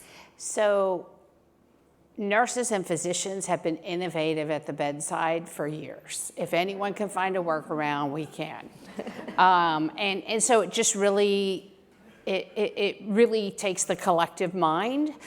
So again, in morning huddle, when we're all together, I am thinking specifically of the large level 4 that I cover patients at. We're talking 60 babies, and there's easily 8 to 10 of us caring for those 60 babies from a provider perspective. And it's like, okay, how are we going to handle this? So for instance, things like when the ABG cartridges went on back order. And so it's like, okay, so we can't do as many blood gases. How can we safely observe and manage respiratory status in our patients? So we made some phone calls, and we got some transcutaneous carbon dioxide monitors, and got some relatively quick training for our nursing staff and respiratory staff, so that way then we could wean ventilators based on transcutaneous readings versus drawing blood gases all the time. And so then we were able to minimize the utilization of one product by ramping up something that we hadn't really employed in that unit before, but the technology was there. So really trying to creatively work collectively to figure out how to not compromise care, but to get what we need for the patients, even if we're in short supply of something. The other thing would be, so something else that I've recently seen, especially in larger metropolitan areas, is a lot of the directors or managers of neonatal intensive care units, many times they will have like communities, whether it's on Facebook or social media somewhere, and so they're now bartering for supplies. So I recently witnessed, a charge nurse calling up a hospital across the city because we were out of umbilical trays. And it's like, hey, I need, 5 umbilical trays to get us through until Tuesday. Here's what I can give you in return. And so we figure out a way. Yeah, you figure out a way, but it's not the ideal way. No, of course. Absolutely not. Absolutely not. We have video remarks from Susan Main, who is at the Center for Applied Nutrition, I think is what it's called, and she's going to talk to us a little about the infant formula shortage. But I did, before we do that, want to give a couple of minutes for questions, if anybody has any for Suzanne and Val.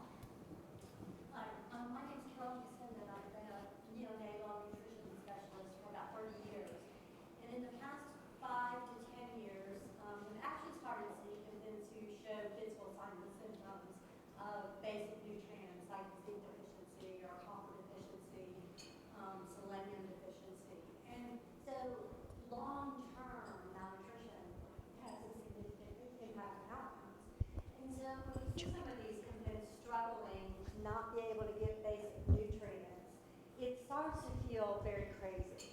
Like, we're a developed country, we should have to nurse our infants. And with the extent of the most recent shortages, such as trace elements, neonatal trace elements, we haven't had those for months. Our hospital started to come up with a contingency plan for what are we going to do when we can't use, there's going to be no TPN. It's just not going to be an option for us anymore because it just seems like that's the path that's going down with these shortages. Yeah, I'll respond. So I hear you. We know these TPN component shortages have really worsened, and especially in the past couple of years even. They've been an ongoing problem for years, though. I think the answer here for those products is they aren't made by, there are very few firms making them. And it is a capacity issue. It's trade-offs, and so we need to continue to vouch. We need to continue to tell firms we need these drugs. They're absolutely needed, and anything that the firm can do to increase supply, we'll help with, and we continue to send that message. I think we talk to Aspen quite a bit. They're a regular communicator, so we hear from your community, and we hear you. These are critical drugs, and we have to do everything we can to resolve this. Any other questions? All right, well, let's go ahead and look at the remarks from Dr. Main.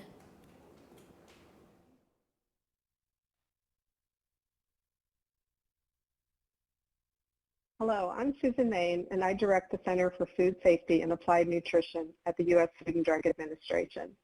I'm pleased to have the opportunity to speak to you today. I know the National Coalition for Infant Health does important work in promoting care for premature infants and their families. Infants are one of our most vulnerable populations, so your work is critically important to us. We agree with your coalition that access to human milk must be encouraged, but also recognize that many infants in the U.S. rely on infant formula for some or all of their nutrition. For infants with special medical needs, access to critically needed specialty, extensively hydrolyzed, amino acid-based, and metabolic formulas is of utmost importance. That is why we have stringent requirements in place for infant formula to make sure it is safe from both a food safety and a nutrition perspective. The FDA does not approve infant formulas. However, infant formula manufacturers must notify the FDA before marketing a new formula. The FDA reviews these notifications to make sure they meet federal nutrient and label requirements, as well as food safety standards that include packaging and ingredients. If they do not, the formula is defined as adulterated, and the FDA has the authority to take enforcement action if it is marketed. Among the requirements for infant formulas, the FDA specifies 30 nutrients that must be included in infant formulas. There are minimum amounts for all 30 nutrients and maximum amounts for 10 nutrients. FDA has specific requirements for labeling infant formulas. Information that is most helpful for caregivers of infants include directions for preparation and use, a pictogram showing the major steps for preparing infant formula, use by date, and instructions indicating whether water should be added. As you know, production and distribution issues related to the COVID-19 pandemic led to reduced supplies of infant formula in some parts of the country beginning in 2020. This was further impacted in February of this year by problems found at Abbott Nutrition's Sturgis, Michigan facility, a major producer of infant formula. The problems led Abbott Nutrition to voluntarily shut down production at this facility in February of this year. Since then, we have worked intensively towards our goal of ensuring that parents and caregivers can readily find safe and nutritious formula for infants. Since February, the FDA and USDA have been working closely with other infant formula manufacturers who are currently providing formula to the U.S. market to increase production domestically and in their manufacturing facilities abroad, and to prioritize product lines that are of greatest need, particularly specialty formulas. In addition, we've worked with other government agencies, such as the U.S. Department of Agriculture, states, tribal nations, and territories across the country to ensure that families who participate in the Women, Infants, and Children Program, or WIC, can use their benefits to purchase additional types of formula. This has been a top priority, and many of our staff work days, nights, and weekends to respond to the infant formula shortage. We also work with Abbott Nutrition to address the problems found at the Sturgis facility so that it could safely resume production, and we continue to monitor operations at the facility carefully. Another very important step we took was to provide increased flexibilities on a temporary basis to increase infant formula supplies to further augment the increases we were seeking through greater production of manufacturers who were already supplying the U.S. market. In May, we outlined a process by which the agency would not object to the importation of certain infant formula products that were intended for a foreign market. The increased flexibilities also applied to the distribution in the U.S. of products manufactured here for export to foreign countries.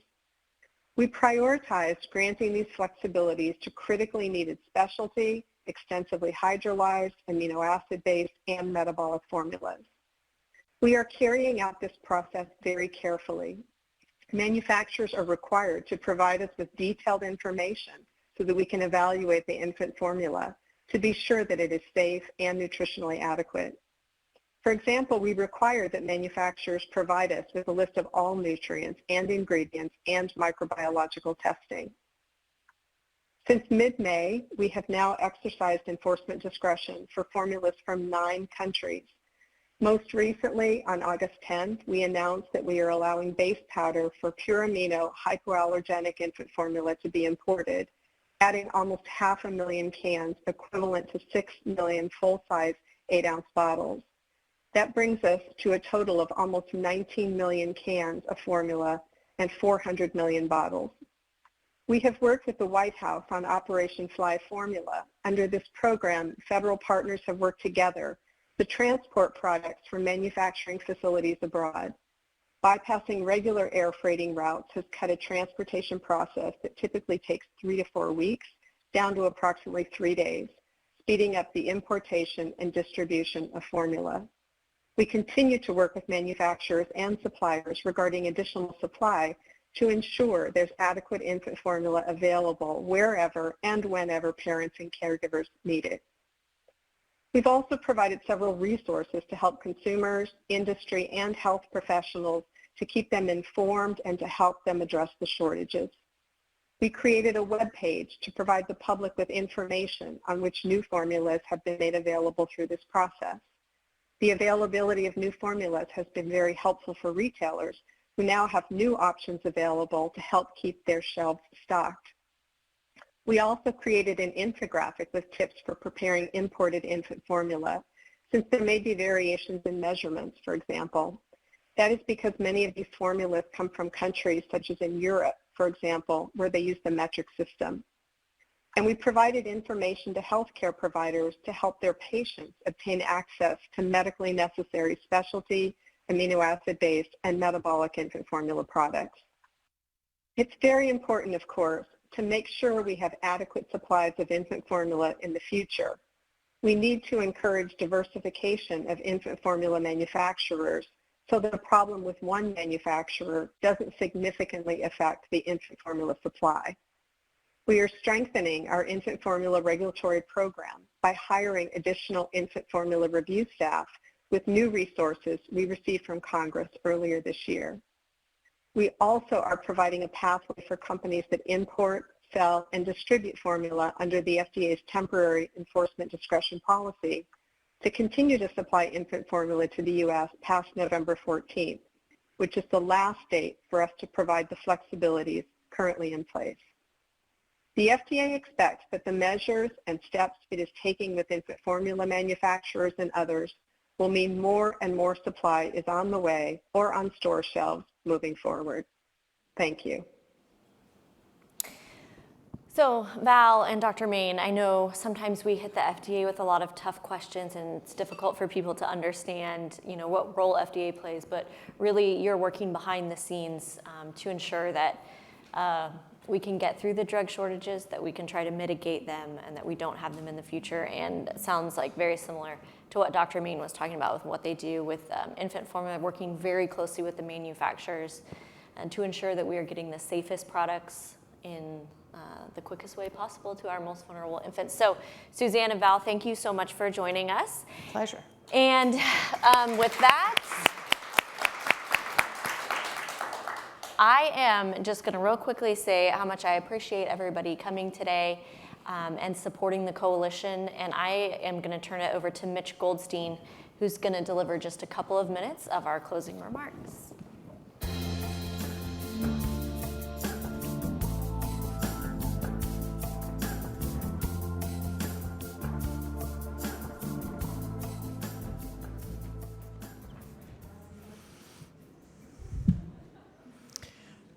This brings us to the close of the 8th Annual Infant Health Policy Summit. We covered a lot today: the Black maternal health crisis. We must remember the historical basis of this issue, work on improving access in the present, and never let this be deprioritized in the future.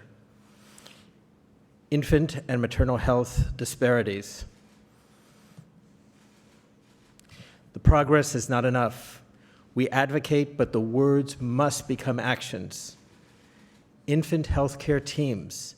We must achieve whole person care for infants and their families in NICUs. And the burden of RSV. RSV is not going away, yet access to effective prophylaxis is still limited. We must continue to advocate for effective solutions. Human donor milk safety. This is a critical need biologic, not simply a food source. Our most at-risk infants depend on it. And formula and product shortages. If you have not seen the May 22nd, 2022 60 Minutes segment entitled "In Short Supply," I would encourage you to watch it. The shortages of these critical need products should never happen. We must eliminate the safe harbor that facilitates GPO-mediated sole sourcing. I know I've learned a great deal, and I hope all of you did as well. I want to say a special thank you to our sponsors who made it possible for us all to come together today. And thank you, most of all, to our speakers. Sharing their knowledge and experience with us gave us a trove of insights and helped sharpen our goals for the months ahead. And finally, a huge thank you for those who are joining us virtually and in person today. We all lead busy lives. By simply taking the time to be here, you've shown your commitment to finding solutions and improving the lives of infants all across this country. We are excited to work alongside of you, each of you, to benefit infants as we move forward. Thank you once again. Let me say this. The challenges and barriers that we've discussed today are daunting. The solutions are neither simple nor quick. But whether it's developing preventive treatments for reducing health disparities, we have a tremendous opportunity, even a calling, to use our time and energy to impact infants positively. As we work alongside you, advocating together, we know that the future of infants everywhere becomes brighter and brighter. Our time together may be drawing to a close, but our work on behalf of these infants does not stop here. In the months ahead, let's push forward, advocate for policies to protect infants, increase awareness, and alleviate burdens in both infant and maternal health. If you're interested in learning more about these topics we've discussed today, you can visit the National Coalition for Infants' Health's website at infanthealth.org. That's all one word. Or feel free to speak to one of our team leaders on your way out. And again, we look forward to seeing you all next year. Thank you.